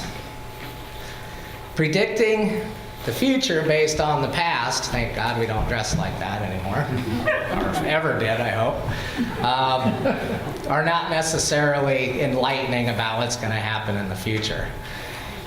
Rare events are that, they're rare. They happen so infrequently that they're very hard to predict. Risk is only certain when you're inside a casino. That's the only place in the world where your risk is absolutely certain. And then you have other things that are happening. During the NEPA process, they analyze different alternatives. The very first alternative is always the no-action alternative. What if we don't do anything to that area? And it'll say, well, everything stays the same because we didn't do anything. But that's not true. Everything changes. It always changes. And it's changing faster now because of climate change. And we have rare events that affect those commodity markets as well. 3 Mile Island was a rare event on the uranium market. It put me out of a job at one point. And then rare events are also seem to be catastrophic. Catastrophic events like a tailings dam failures are very bad. But given a long enough time to period, hundreds of years, maybe thousands of years, it will recover. There's a reason why we have 5 species of salmon in this seismically active area. We've had volcanoes, we've had huge events that have changed it. Nature is very resilient about healing. In fact, it comes back stronger. Broken bones heal stronger. Stressed muscles come back larger. What nature is very bad about is stress. Stress is very bad with nature. You know what stress does, low-level, continuous stress, does to your immune system, your digestive system, your nervous system. These are impacts that are hard to measure because they're low-level. They're on the opposite end. They're continuous. You don't see a raft of dead fish coming down the river. But it very much will affect the impacts on those environments. And the other slides I went by were kind of explaining more into why that is. In short, it's because natural systems are very, very connected. It's a very small world. You've all heard of the 7 degrees of separation, that any random person is related to another random person in the world by only 7 degrees of offset. And they've done studies and it's about true. In a natural system, each species is only on average 2 offsets to its neighboring species. 2. So when you affect one species, it's immediately felt by the next one. So, long story short, for big mining, if it happens, You have to become involved. You have to look at the data, but you have to look at the data with clear eyes. You have to look at it in terms of scale. You have to know its limits of what it's telling you. You have to become the science experts in your watershed. And I say skin in the game. The ancient Romans built a lot of things. They did not have engineering universities. They did not have regulations or inspectors or anything like that. They had one simple rule. If you built it, you also built your house and you raised your family underneath it, whether it was a dam or a causeway. You put your own personal skin in the game. To this day, some of those structures are still standing. Everybody in this room, in this valley, if there's something that goes on here, you have that skin in the game. And you need to use it, you need to be the experts and be involved. And it's confusing, and that's why there's experts around like Dave and Kyle that you can ask, you can utilize. And that's the main message I want to get across. You are part of the process. And that's it. The guy. Residents or whoever attends that meeting as well, and that's tomorrow at 10 in Cluckwan, right, at the ANS Hall. So, but just so you know, the presentations will be the same tomorrow. All right, so we have a lot of questions. I'll tell you right now, we won't get to them all, but they're all very, very good. And so that's where the information on the contact sheet will come in handy, hopefully. We have tried to group some of them under the similar topics, and we'll just get to as many as we can in an hour? 9? Well, We'll go to 8:45. 8:45, and we'll see how we feel. I'm going to start with some basic ones, and the way we talked about doing this before is if someone had some of these are addressed to specific people, and if someone wants to respond after that person answers, or if there's a little discussion that needs to happen, we'll just kind of roll with it. But we will try to keep it to one or two of you answering the question, whoever thinks this should be deferred to, or if we think that there should be someone to answer it specifically. The first one, I don't know who is the best person, probably state or BLM, but what qualifies as a large mine? And if you want to just say your name before you take the question, since we are recording for radio so they know who's talking. Okay, I'll answer that. Kyle Mazzone, Alaska Department of Natural Resources. Large mine, I think that's more of a state term. Large can be, it's basically anything beyond that Alaska, the APMA, Alaska Permit to Mine in Alaska application. So anything beyond 5 acres, we regulate it as a large mine. It has to be a load mine. So we're talking about a load mine, locatable minerals, more than 5 acres disturbance. You need a discharge authorization or a waste management permit. That's usually, for us, what kicks it into large mine status. Okay, and maybe just, this came up as a question for me, that's talking in a mining process, not necessarily an exploration process. And is there a difference in an exploration process before you move to a mine about large or small scale or anything like that? I don't know of any exploration activities that have gone beyond 5 acres disturbance. No. And if one does? Do you have rules and regulations for that, I guess? I can answer that. So if you have an exploration project that pushes beyond that 5 acres, or under BLM regulations, that 1,000 ton bulk sample, then they're pushed into a plan. Just because it's a plan doesn't mean that they're actually developing the resource for mining. They're still doing exploration. It just means that the footprint of the exploration project is pushed into the realm of needing NEPA analysis. It needs further analysis in its process. So the 5 acre limitation for exploration is to focus for on-the-ground small projects to define a resource, but then eventually that project may grow to a size that they need to delineate it further. It's going to get a bigger footprint. That's when you start looking at cumulative impacts, those kind of things. Okay, thank you. Anybody else? I guess I should clarify too. That's a qualitative term. It's not a regulatory term. Large mine. It's a colloquialism, if you will. So. Okay, I understand. So not a regulatory term. Okay. Yeah. For Guy Archibald, again, we're just going through some real general questions real quick. Do you believe that any mine can be operated without significant effect on fish habitat? Well, then you get into the definition of significant. Sure, there's lots of large mines where there is no fish habitat to start with.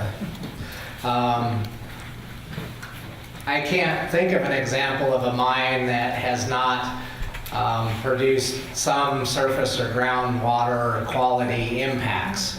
How they impact the fishery, it's tough to gauge. I'm sorry if I sound like I'm waffling here a little bit, but some of the effects can be multi-generational, effects that you won't see for generations down the road.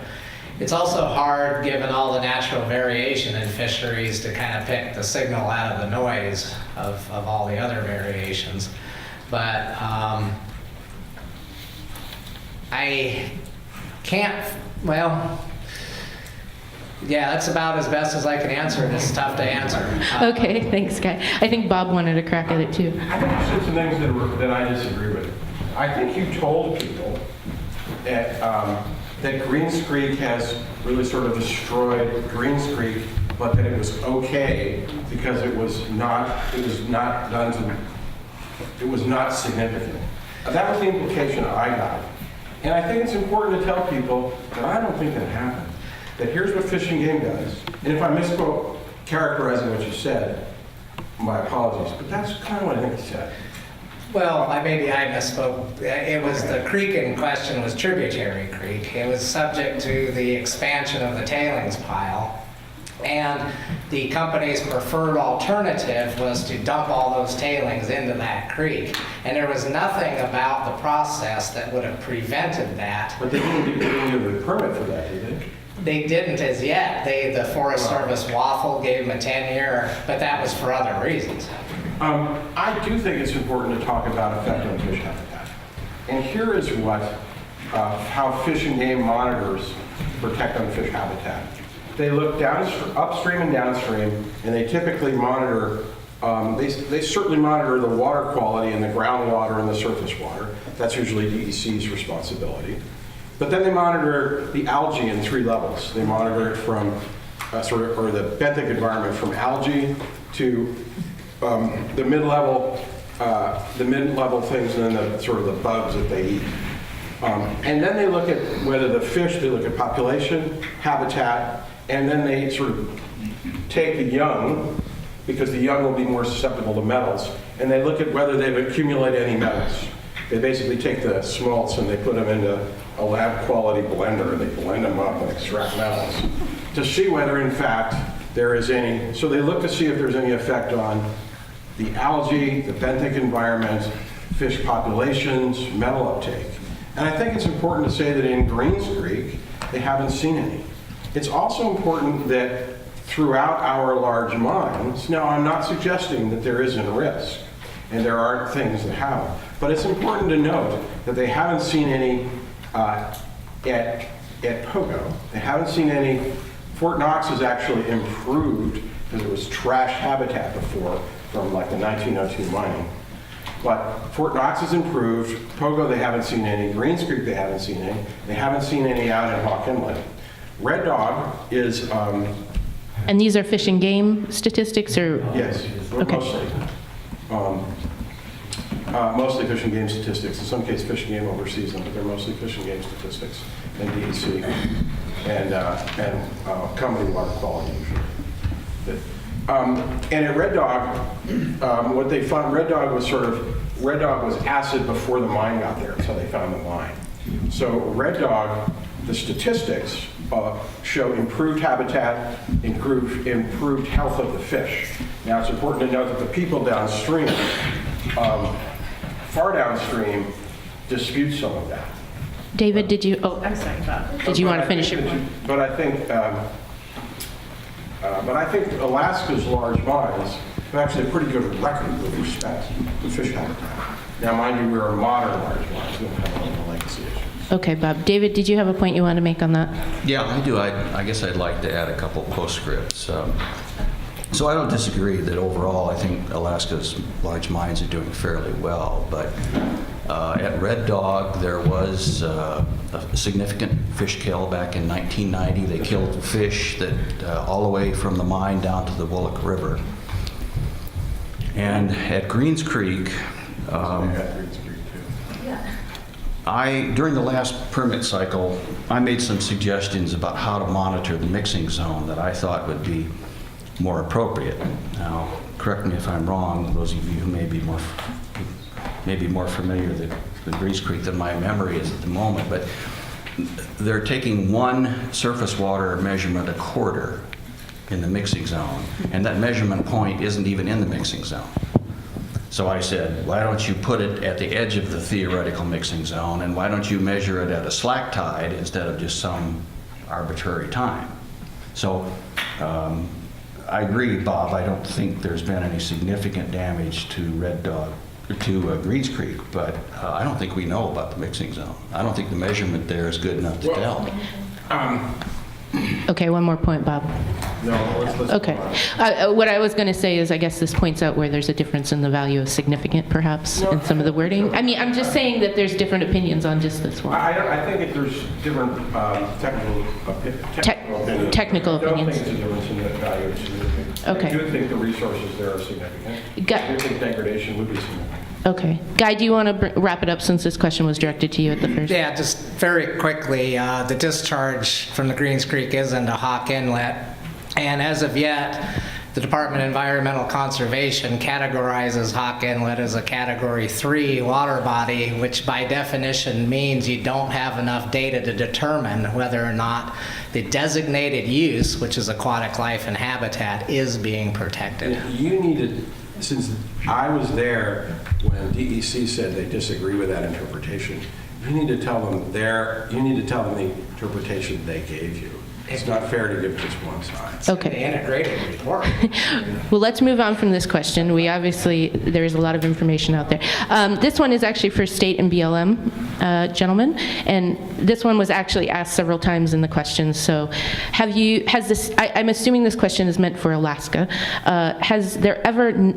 Have you ever not permitted a mine, BLM or state, or when was the last time there was a mine shut down for regulatory reasons, or has there been a mine shut down in Alaska recently for regulatory reasons? On either count, for either not permitting one or shutting one down? Just a second. Sure. The way no occurs is typically because the company's typically paying for the process. No occurs. I'm sorry. And what's your name? My name is Bob Leffler. No occurs usually when the company sees they won't get a mine or won't get the permits that they think are appropriate. The process just stops. And So let me take it, okay, if you don't mind. no, then I'll. So the question is, do we ever say no? The basic answer to that is, yes, we say no all the time, but not in a way that I think the person is meaning the question. I think the question is meaning, do we ever deny a permit to mine? And as you should see from my one slide, there's not a single permit to mine. So there's not a single permit to say no to. And so then I guess the logical extension of that question is, do you ever say no to any of the permits? And no, we don't really say no to the permits, but we do say no throughout the process of permitting. And what I mean by that is the plan of operations and the applications that come into the agencies, and there's a host of state agencies, and I'll just talk about state process here. That what gets approved never looks like what gets proposed. And so that demonstrates the process of us saying, no, we don't like this that you've proposed. Let's work together with you to redesign that aspect of the project. And so that we go through that process with the applicant. We also go through that process with the public. So in our public notices for those individual permits, we collect public comment and we respond to those comments, sometimes, occasionally, most of the time, I don't know what to say there, by requiring either changes in the project design or conditions to its approval. And so that's how I would answer that. More broadly than just permitting, this is another way I would answer that question, is that the executive branch agencies, so going back to Civics 101, we have the executive branch, the judicial branch, and the legislative branch. The legislative branch, Alaska State Legislature, they make our laws, our policies. The executive branch only has the authority to fully execute those laws, okay? And so when you're talking about mining, the mine companies are smart. They have quality people that they employ. They're not typically going to put forward a proposal that violates state law. And so from the get-go, we're looking at a proposal in the context of complying with state law, okay? Okay. And if it does, we have to implement that law. If it complies, we have to say yes to that with conditions. And so then going on, be real quick on that, the legislature also, through its legislative actions, can designate withdrawal areas, so conservation areas, special use areas. The Alaska legislature has the authority to take lands off the table, so mining and exploration activity cannot occur there. That also is a no that's legislated, okay? And there's a public process for that. They're your elected officials, my elected officials too. And then at the executive branch level, again, the administrative process, the agencies can do through mineral closure orders. So the Department of Natural Resources can put an area off limits to mining exploration through an administrative process. That also is a no. You can't mine in that area. Okay, great. Anybody else? I think that pretty much covered it. So for the federal process and the Bureau of Land Management, we're very, James Whitlock again with the BLM, very similar to the state in their process. Because of the mining law, and like John was explaining, you have a right, it's a mineral right, it's real estate property, you own that mineral. So the BLM doesn't have the authority to say you're not allowed to have your mineral. What we do have the authority to say is how you're going to access that via the surface use. And so through that process, you submit a mine plan or whatever's going through that process, we review it, and if it doesn't work, we may say, this plan isn't going to prevent unnecessary non-due degradation of the environment. It needs to be changed, and we'll work through that process. So that's really what the NEPA process is.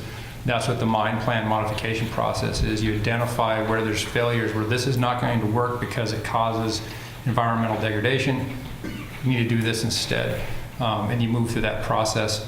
But we do have, to a degree, where you can say no, and that's when you have withdrawals, and that's the Secretary of the Interior will withdraw an area and close it to mineral entry, and then of course you can't go in there and stake a mining claim, you can't develop the resource. So there's, of course, on those fronts. Do you have anything, John? No, that's pretty much it. It's, when they said no in all the parklands, refuges, and actually the vast majority of BLM is withdrawn from mineral entry. And then as, BLM Alaska is the vast majority placer mining operations in the interior. And frequently someone proposes a mining operation technique that would cause unnecessary and undue degradation. We say you have to do something different. And there's a small number of operators that aren't meeting their approved plans. And then, their plan is revoked. And they basically, their only option at that point is to do reclamation and shut down. Okay. All right, thank you. I have one more regulatory question, and then I think some of these questions will be for David and Guy and Bob. But another point on regulatory, can you address how community concerns are involved in making decisions about permitting, and any specific examples you've had of how community feedback and community involvement has either changed a decision or affected a decision or made an impact in decisions of permitting on the state or federal level? I think they're just trying to get an example of why does the community input matter, or how do you take it into consideration? Right, it does, and it's obviously the federal government, we're required to involve the public throughout the whole process. And I can tell you, one major concern in Alaska is subsistence use. And we really value that. In fact, the BLM does a lot of planning efforts where we're out in communities trying to work with the communities to find out what's going on the ground. What do we need to know from the communities? And we take that information back, and it really drives a lot of our decision process. Knowing what's on the ground, what the community is concerned about is a major part of, this is your public lands. So how are we going to manage your public lands in our process? So we do take a lot of consideration in there. We try to get out in the communities and communicate with communities within the area and the region. And I know that the state has a very similar process. Yeah. Do you want me to spend more time on that one? One of the questions was, can you think of any specific instances of when a public comment or a piece of public testimony has either given you new information that you've examined or taken into a different light in some way in the permitting process? I think they're looking specifically at how should they frame public comments? As an example, Kensington Mine, I think, provides a good example. They were initially proposing a dry stack tail, and public comment about the visual effects of that in Lynn Canal were a leading reason why it was changed to a subaqueous disposal plan in Lower Slate Lake. Okay, great. Okay, so specific.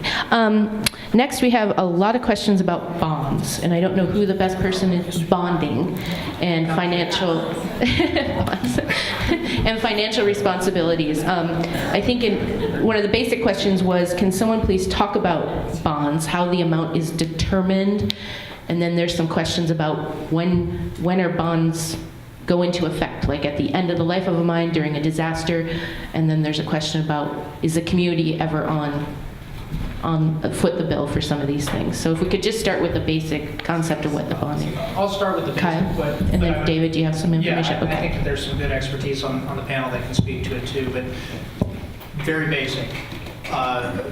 Bonding, financial assurance, has to be established or provided prior to development of the mine. So that is the timing sequence. It also has to be maintained throughout the operation of the mine, and it usually where you get to closure is where and closure is where reclamation is really going strong, and you start to see the financial assurance reduced as concurrent reclamation is done, and you start to get a lot of concurrent reclamation at closure. There could be bonding that still is required in the post-closure monitoring period, which usually lasts 30 years as standard. If there's perpetual water treatment or other long-term care and maintenance needs, bonding can be required as long as there's a disturbance or facilities that would need to be deconstructed at some point in the future. And how is the amount determined? The amount is determined first by the project proponent. The mining company will estimate the cost for closing and reclaiming the site. That gets submitted to the state agencies. DNR and DEC are the lead on that, and then there's the federal agency if there's a federal, if it's on federal land, that gets involved in that. And part of my job is to work among those three branches of agencies to review those cost estimates. The agencies go back and forth with the project proponent over what is reasonable and foreseeable. The agencies set the cost, and then that's the cost that's required after a public notice and comment period. That's the cost that gets set, and then the mining company has to provide one of the several approved financial assurance mechanisms. I don't know if I know them all off the top of my head, but we'll take gold, we'll take cash. We like those things. We'll also take letters of credit, surety bonds, and we also have a trust fund mechanism available in statute. Okay. I could go just a little bit further in defining how you get there. And one thing I like to tell miners when I'm working with them is, imagine you write your reclamation plan as a scope of work. The reclamation plan defines what the land status is going to look, what the land's going to look like when you're done mining. And what is it going to cost to do that work? So that's what a reclamation plan really, a reclamation cost estimate is looking at. What is it actually going to cost to do the work? So you're looking at labor, you're looking at equipment, fuel, oil, all those things that go into rental fees for vehicles and dozers, all that kind of stuff. That's really what goes into a reclamation cost estimate. All that is broken down. Labor rates for the federal government, for the Bureau of Land Management, we require that labor rates be Davis Bacon wages. So there's very specific criteria on how that's determined. The reclamation plan and the reclamation cost estimate need to match up. That process needs to match up so that when you can't complete reclamation, the agencies has the opportunity to go on the ground and implement your reclamation plan using the money you provided in that bonding mechanism. Okay. David, did you have some points? And then also just the question of if bonding covers catastrophic disaster with a mine. So this is an issue that I've looked at for quite a few years, and I'd like to talk just briefly about some recommendations that I would make that I think would make the process better. Bonding mechanisms, actually one of them that wasn't mentioned that's available to the state is a corporate guarantee. Now, the state of Alaska has not, thankfully, chosen to implement that, but that's basically a letter from the mining company that says, I promise to pay. And I think all of us can see that that's problematic, and I just, that's a legislative mechanism. It also is a mechanism that's not allowed at the federal level, but it is at the state level. So It requires matters. Right. It's not like, right now it's not usable. Right.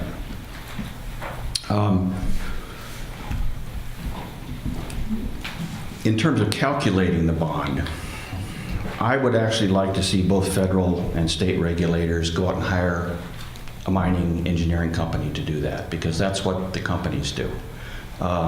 Expertise at the agency level is stretched very thin. If you hire an engineering firm to do that, they put their reputation on the line coming up with that number.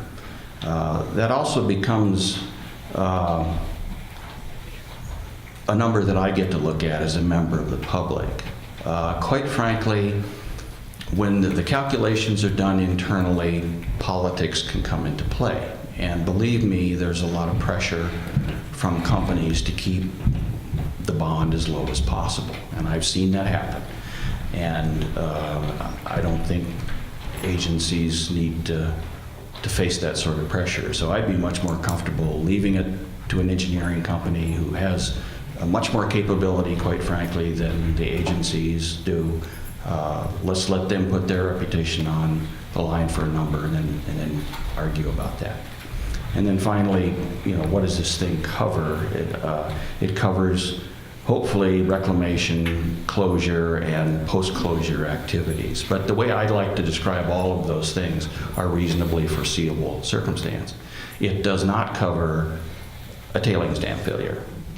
There's no financial mechanism to cover tailings dam failure. So if a tailings dam fails, then if the company can't pay for it itself, then the public is on the hook for the money. The public, I mean, what if it's on state property? I mean, I'm just trying to get an example of. It doesn't matter, It doesn't. public or federal or state, whoever's. Right. I mean, for instance, in Montana, one of the mines I work at is one of the very early heap leach gold mines, Ortman Landusky, and we had a company go bankrupt there. There was not enough money in the fund as it was established to pay for long-term, for perpetual, what is going to be perpetual water treatment there. But that's a burden that both the state of Montana and the Bureau of Land Management are sharing, so it doesn't really fall on all of them. Okay. Kyle, and then Bob, did you want to make a point too? No, you're just looking. Okay, Kyle. Yeah, so Alaska Department of Natural Resources, under state statute, state law, has authority for regulating reclamation, mine reclamation, regardless of land ownership. So what Dave's saying is correct there. And then also the other point I wanted to make was there's a reclamation policy of the state that's in statute as well.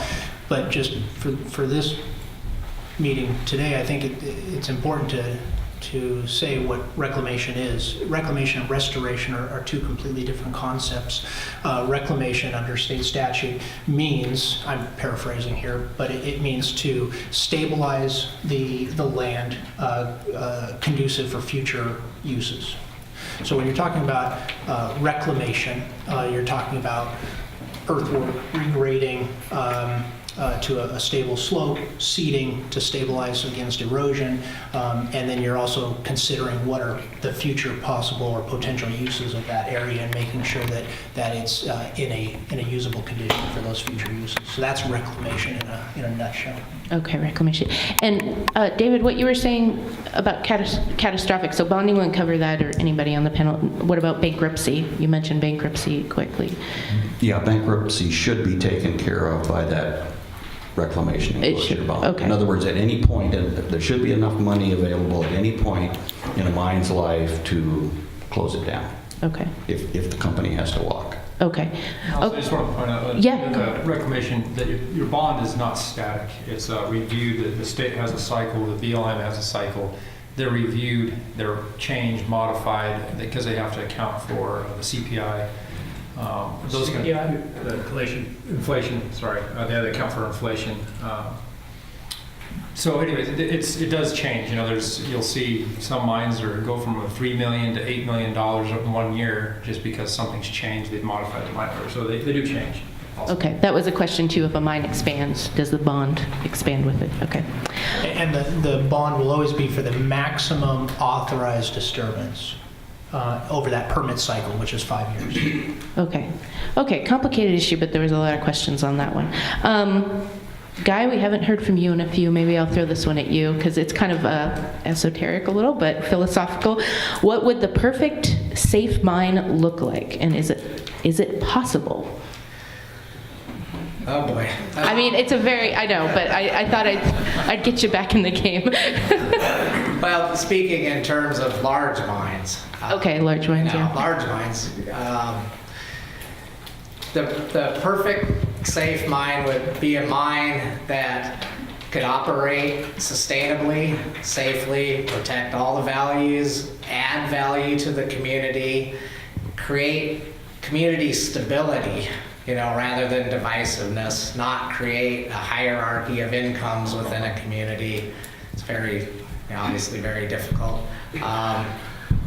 And it would be a mine that is in it for the long term, not to come in, make as much money as possible in 20 years, and then get out. And whose main goal is to get shareholders the maximum amount of profit for their investment. It would be a multi-generational, hopefully family-owned, responsible mine operated by people with skin in the game. Okay. All right. Well, I know there's a lot of different answers to that question, but David? I might just add that I've been involved with the process now for 7 years to develop on an international basis a set of standards for responsible mining, which sort of gets at this question. I mean, obviously, each individual is going to view whether a mine is responsible or not, or successful or not, in your own eyes. But so the thing that makes this effort different is this is the first multi-party effort to do this. That is, mining companies are involved, communities are involved, NGOs are involved, and downstream users of mining projects or products like metal users, copper or jewelry folks are all involved with this. Every set of standards that tries to do this now were developed unilaterally, basically, so everybody has their own idea of what that should be.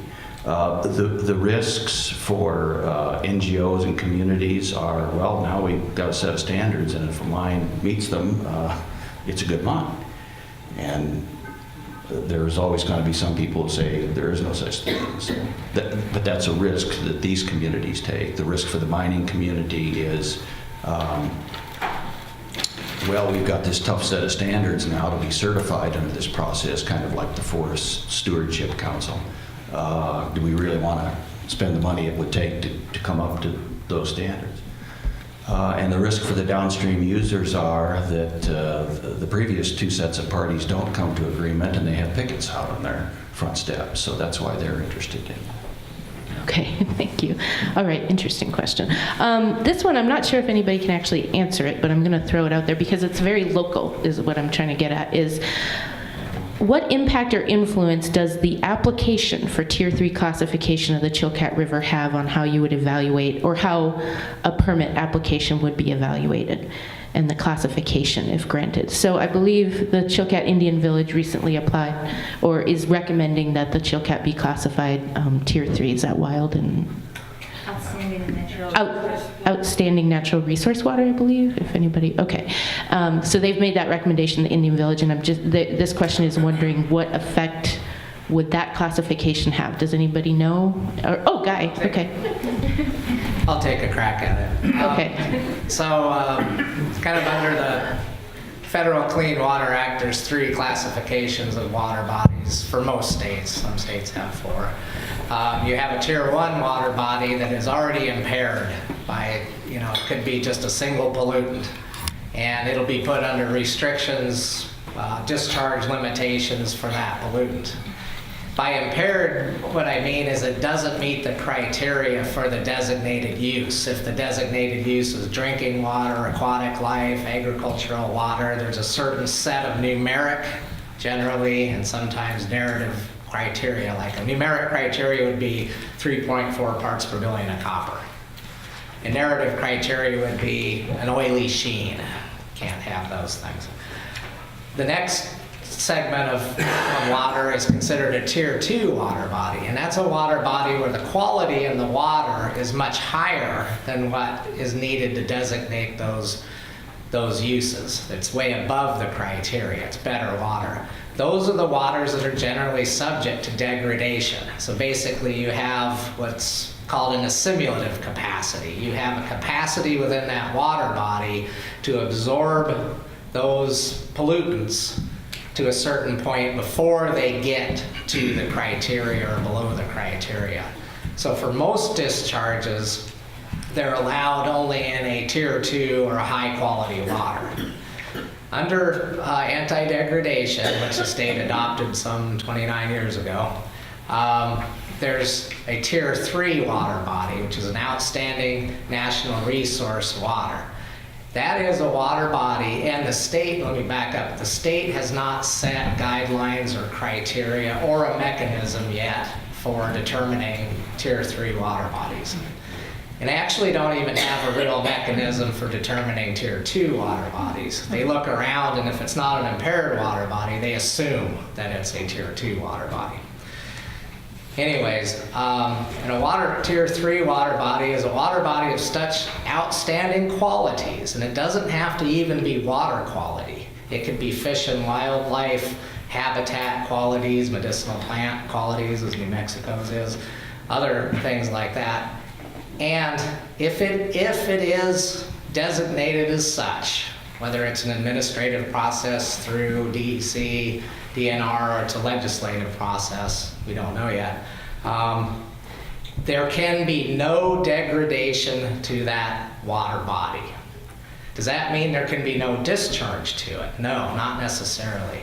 In almost every state, and it's left up to the states, they will allow temporary and short-term degradation, like if you need to build a bridge across it. They'll allow temporary degradation for restoration work, if there needs to be some restoration done in that water body. And in some states, they will allow discharge into the water body as long as it meets or is better than the water quality criteria. You're not adding pollutants to the water. One other point, Tier 3 water bodies also subject the tributaries to that water body under the no degradation. Because obviously, if you dump something upstream in a tributary, it's going to degrade downstream. So it does cover the tributaries as well. So I hope that answered the question. I think that was pretty thorough. Anybody want to follow up with that? Are there any Tier 3s in Alaska? No, there's not. There's been some nominated, but they've been rejected. Okay, so it is a process that has to be determined by, They basically reject it because there is no mechanism to determine that. okay, interesting, all right.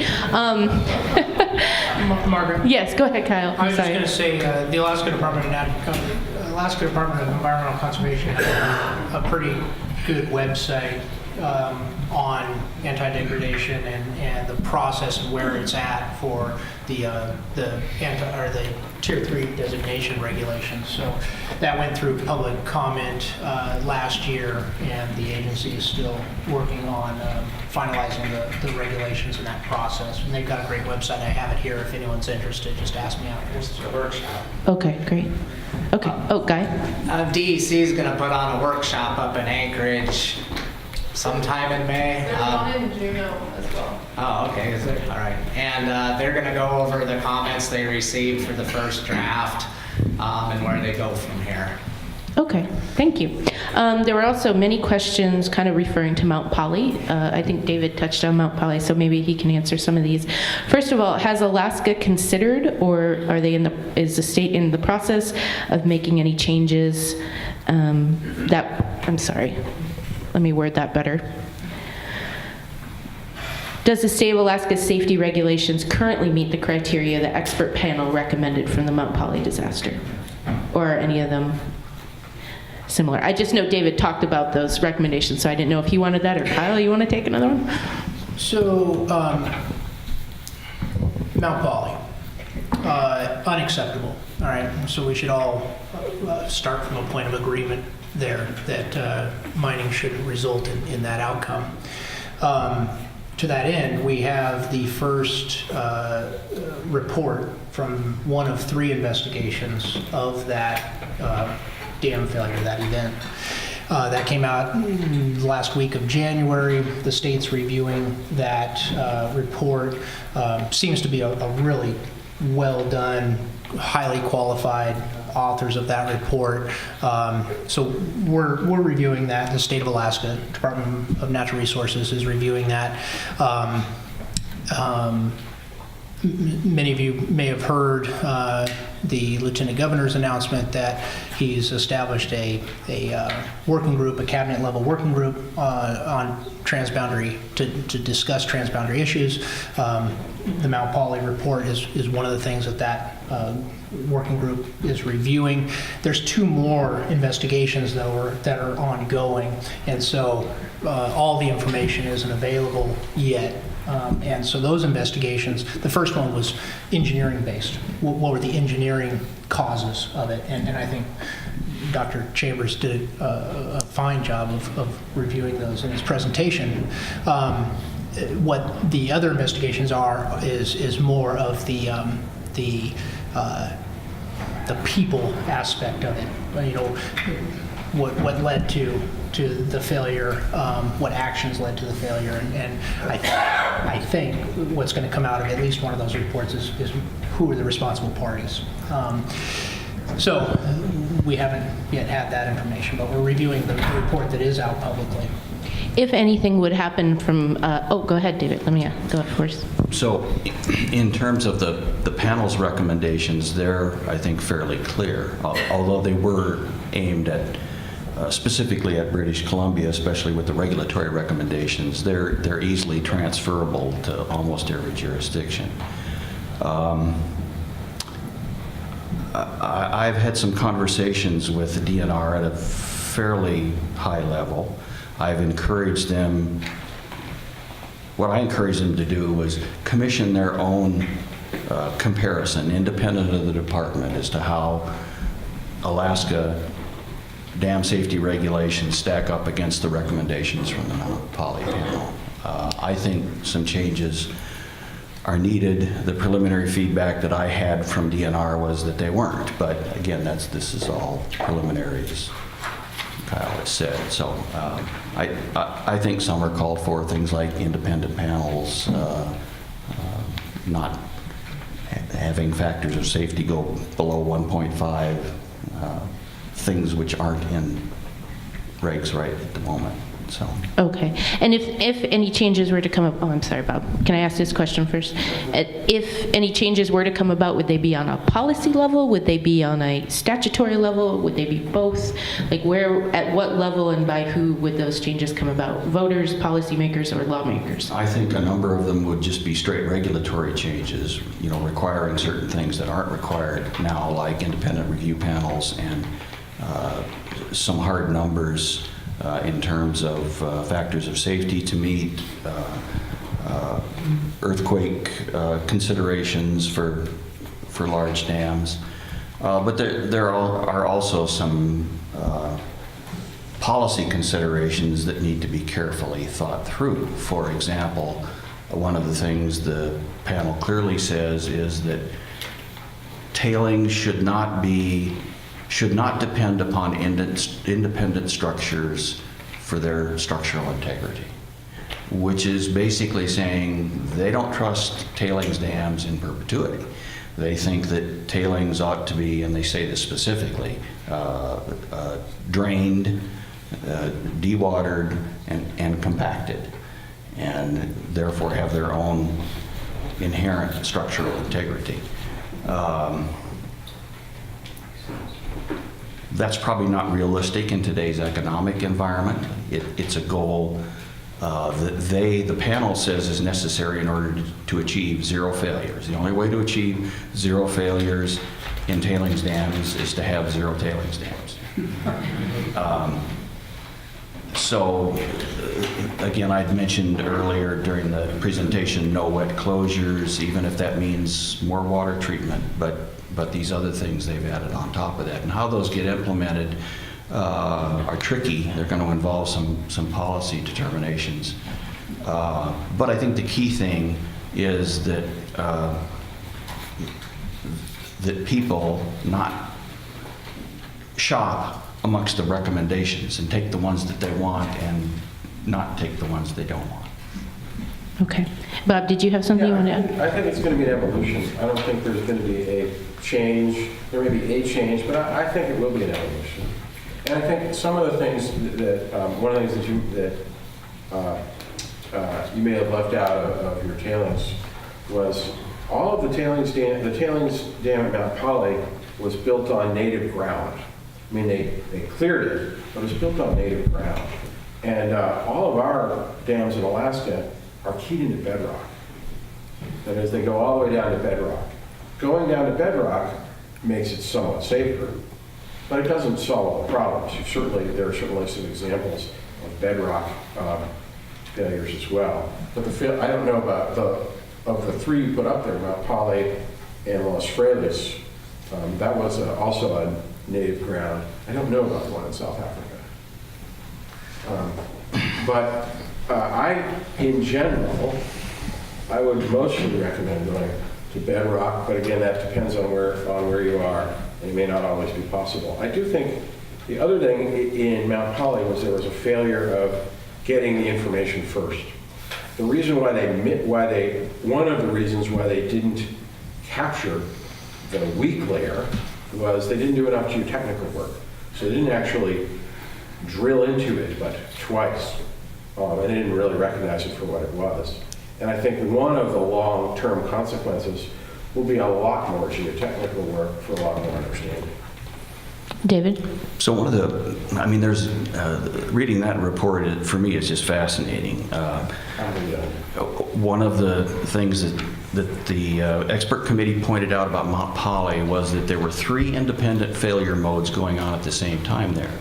The first one was related to the foundation stability, and that was a fatal flaw. The second one was related to overtopping, which doesn't matter what you build it on. If it overtops, you're going to have a problem. And that's what happened at the South African example. It also happened at Mount Poly, by the way. It happened in May of 2014. They caught it, and they were able to prevent it from happening. But the panel said this was a failure that was, by miraculous intervention or whatever, didn't happen. And then the third failure mode was the filter material which sits next to the impermeable barrier, the core of the dam, was not built to specifications.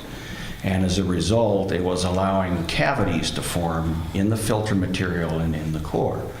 That would also, over enough time, have led to a dam failure. So this dam, and they say this dam was failing 3 separate ways. Actually, there's another, the other thing they said was that it had much more water in it than it should have. And so the dam, one of the things happens if the water is set back a lot further from the dam, you have a sort of a lot more structure to keep it from failing. And the dam was designed to have the water further back. And if, in fact, they hadn't oversteepened it, and they hadn't had so much water, and hadn't been so close to the dam, it could have slipped without overtopping. It actually slipped, so what it did is it rotated like that, and the bottom of the dam went something like 11 meters downstream, and actually if you look in the photos, you can see it kicked up a little bit. So it kind of went like this, you could see actually the water and tailings going over a little kick up. And then on the upstream side, it went down about 3 meters, and then over top, it was the overtopping that brought it out. Okay. I was going to say, it is, I mean, that's consistent with it is worthwhile noting that we don't have any upstream. Actually, Dave and I were disputing one. There's one lift in Fort Knox we're not sure about, but other than that one lift, I don't think we have any upstream construction dams in Alaska. But you should look at that, and you should look at it, I think, going to bedrock on their own. But it's also a complicated area, but I do think it will be evolving, and it should be evolving. Well, that goes to another question that's a bit general, but maybe for Kyle, James, or John. Would Mount Poly have happened on your watch? Meaning, I think, and this was in another question, how similar are the regulations in BC to Alaska? Is there more or less oversight? Are the regulations fairly similar as far as oversight and permitting of similar mines in Alaska as BC? Is that a question you can answer? It's a question we could probably answer, but I don't know what it has to do with the price of tea in China for possible mining in this community. Okay. With respect, Sure. I just think that there might be questions in your stack that would pertinent. inform the public about mining that might be proposed in the Haines area. I think it would lay to rest a little bit if you could. Can you talk about how similar regulations are? Do you feel like Alaska and BC regulations and permitting and oversight are somewhat similar or vastly different or anything like that? I think there's the question of assurance as to how similar that oversight is between BC and Alaska. I have every confidence in the world in Alaska's mining regulatory framework.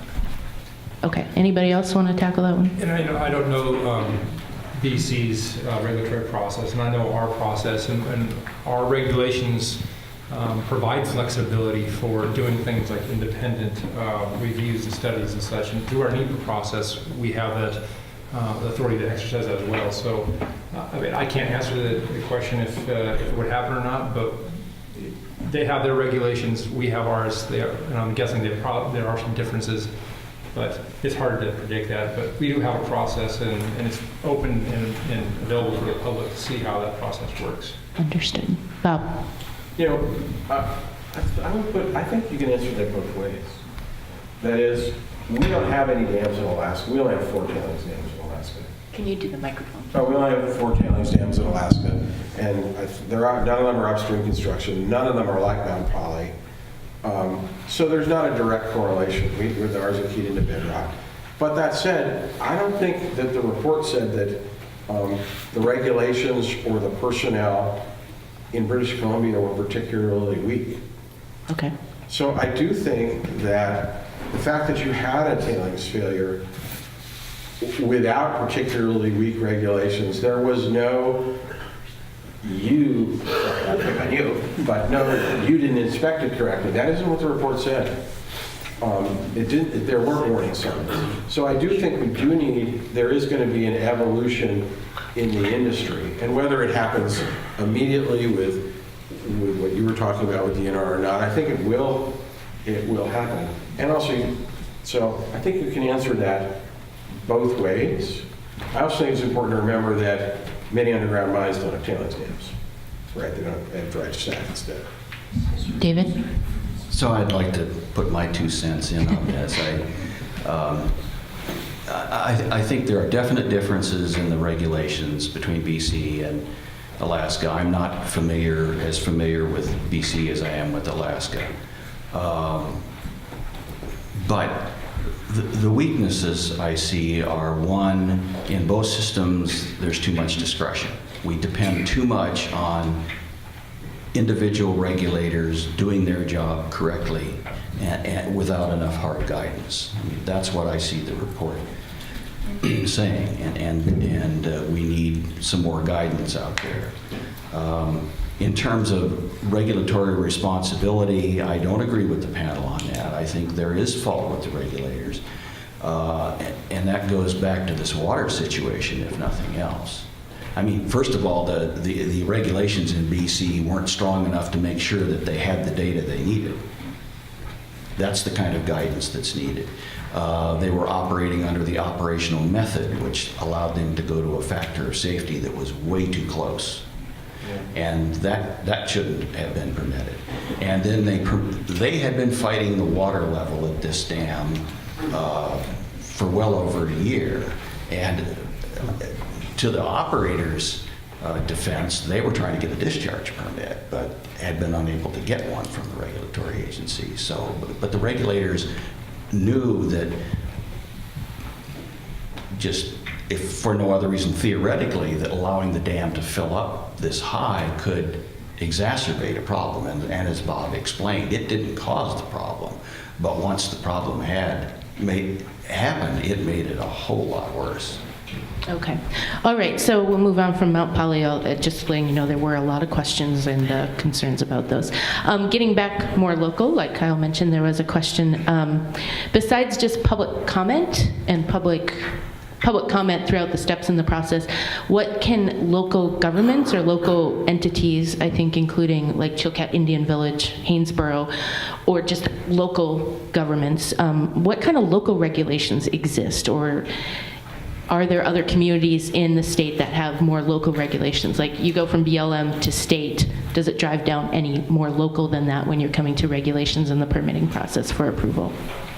Yeah, Haines should have Title 29 authority, right? I mean, it's a borough. Title 29? Yeah. Okay. Yeah, can you explain that a little bit? Maybe we don't, I know I don't know if we have Does it. anyone work for local government? We're a home rule borough. Oh, home rule? Yeah, so not all Title 29 regulations apply to us. So we're home rule, so not all Title 29 apply. Okay. That means we have quite a bit of liberty to develop our own statutes. Yeah. That's former Mayor Stephanie, by the way. I would give her the mic. Okay, well, I mean, it was a question asked. I was just, are there any, can you think of any other local communities in the state that, how that works, Title 29, I guess, even though we don't have it, maybe, okay, Bob, do you know? One of my, I also I do a small consulting firm supported when I'm not doing university. One of my clients is the Lake and Penn Borough, which is the borough that Pebble was in. And they actually did pass mine law. But they took a specific look. What they basically said, this is a native community, and the assembly is a bunch of really smart folks. But they kind of went, okay, we're not the folks to be debating geochemistry. That's why God created DEC and EPA. I'm sorry. So what the Lake and Penn Borough Assembly said is that we're not the folks to be debating geochemistry. That's what DEC and EPA is for. But we are the folks to be looking at the social and economic impacts, because that's not what those guys do. So they passed a law which focused on the social and economic impacts to try to ensure that they captured as many of the social benefits, should a mine be approved, and that they avoid social costs. Now, I don't know if it's not a particularly large mine, this may not, it may not be as relevant. But that was the approach that they took. There also was an initiative that passed that said basically large mines are illegal in the Lake and Penn Borough, and that went to But the court threw it out, basically said the local government does not have that power over state land, but it's on appeal to the Supreme Court. Okay, anybody? Oh, Kyle, go ahead. One thing I should mention, though, is that local and tribal governments can plug into the NEPA process as a cooperating agency if they have specific expertise to bring to the evaluation. So I think that's a really strong mechanism for local and tribal governments to engage in the federal environmental review process. So they would have access to the information and the analysis that goes into and informs the environmental impact statement. Okay, good point. And then James and Guy, yeah. Yeah, I would encourage that. Get involved at the government-to-government level, and but also, one of our key performance standards is that all operations have to comply with all state, local, and government, or all federal, state, and local laws. So under that requirement, we would be required to ensure that you're complying with all local laws as well, as long as they don't conflict with federal or state.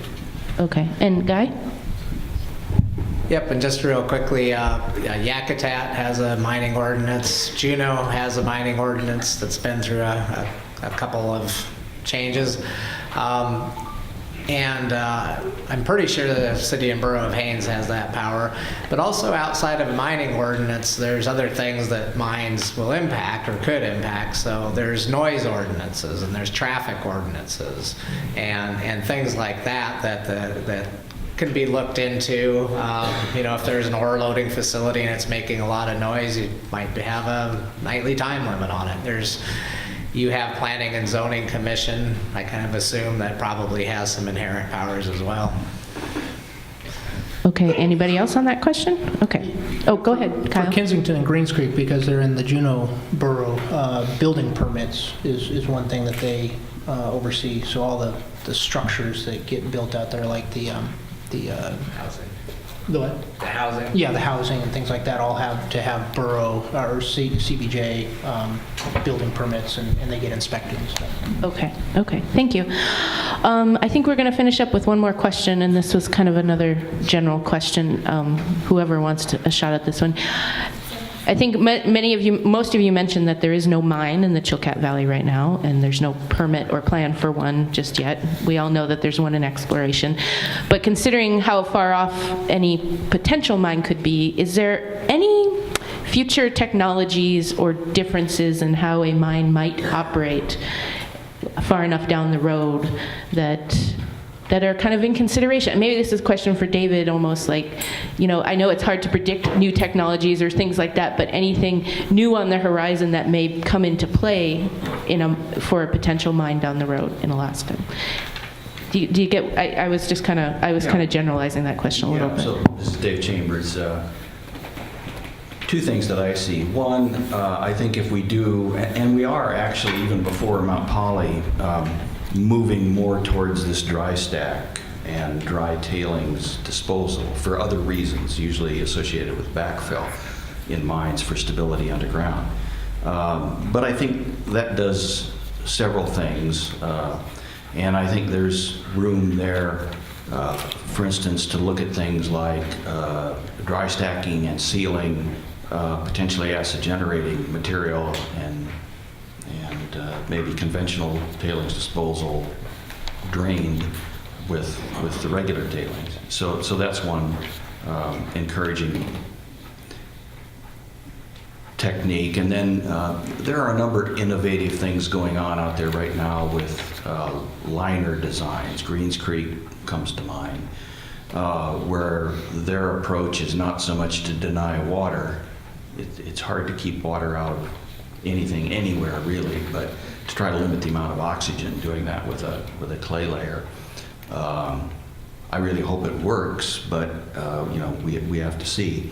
But I think there's a lot of room for improvement in that sort of liner technology also. Anybody else want to weigh in on that one?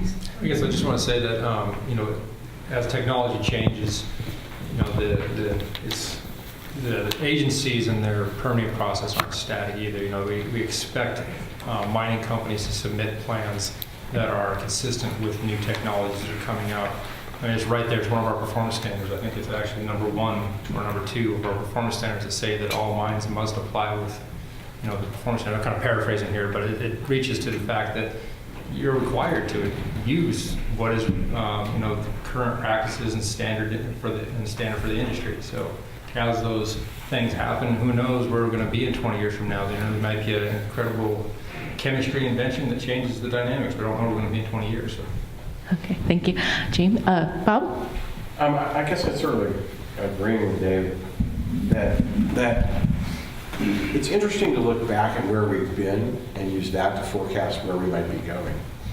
So when Red Dog and Greens Creek were permitted, nobody looked at acid rock drainage, or they didn't look very hard at chemical makeup. So they didn't predict acid rock drainage at Red Dog. The EIS has about this much on it. And in fact, they found it because it was acid. It turned everything red. And that was 1989, which is not really that long ago in some ways. And then by the early 90s, we were talking about it as part of the mine permitting. But a lot of the testing we do didn't really become into common practice to the mid to late 1990s. And so we didn't require reclamation in this state until 1991. It wasn't until 2004 that we required full reclamation bonding. And so now, what we talk about, they didn't really talk about the chemistry and the water, metal leaching and acid in 1990. We started doing a lot of testing in the mid-90s. Now it's really mine permitting is all about acid testing and what's going to happen with the water. It's water, water, and water. So I do think that the technologies, we will be exploring things like Dave suggested in the future, and that's where I do think they're going. Now, I can't name the technologies like you did, but I do think that's where the technologies of tailings disposal and how to deal with the leaching of metals is really the issue that people are focused on. And so I would expect and hope some changes in the future. Okay, Kyle was going to say something, and then David, if you want to follow, go ahead. Yeah, so University of Alaska has a partnership with the high schools around the state, and they have this Pathways to Mining class, and they have an Intro to Mining class, and I give a presentation to that class each year, and it's high school seniors. They get a college credit, and we have it here in Haines, actually. Yeah. And I actually ask this question every time I give the presentation to the high school students. I ask them, what will mining look like in 20 years? Because they really are the next generation of people that are interested in careers that will either operate or support a mine or regulate the mine.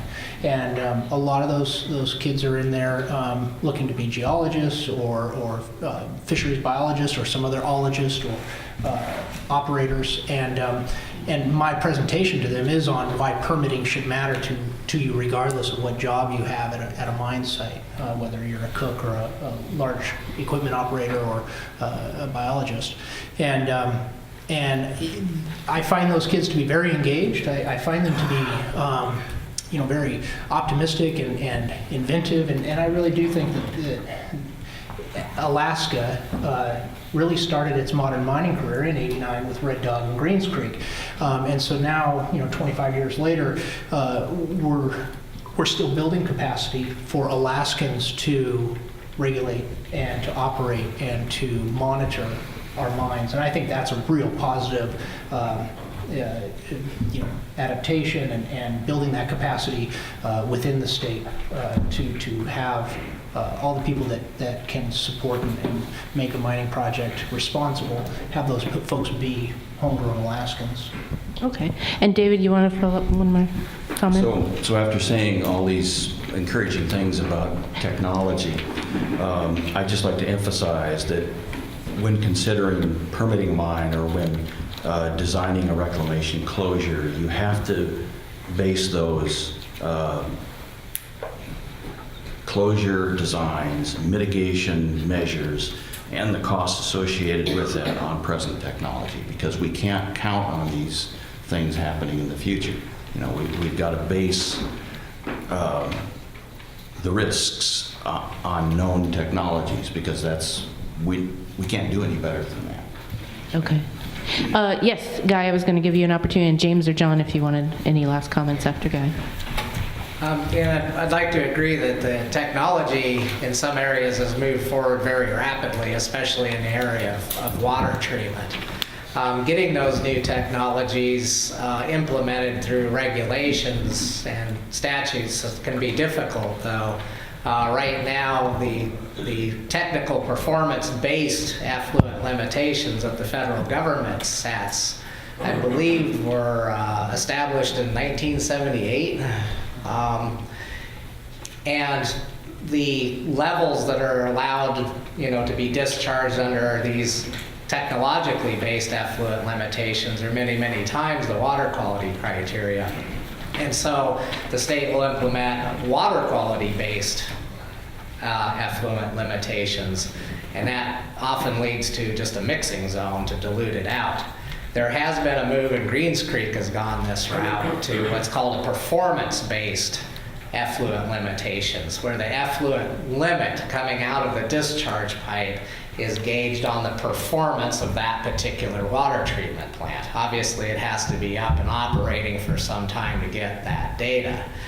And so that would be a step forward if they go towards more performance-based effluent limitations. And it would also help if the Mount Poly recommendation that safety be put over profit, so that companies will use the best technology without any kind of economical guidelines. Say it's just not economical for us to use the very best available modern technology.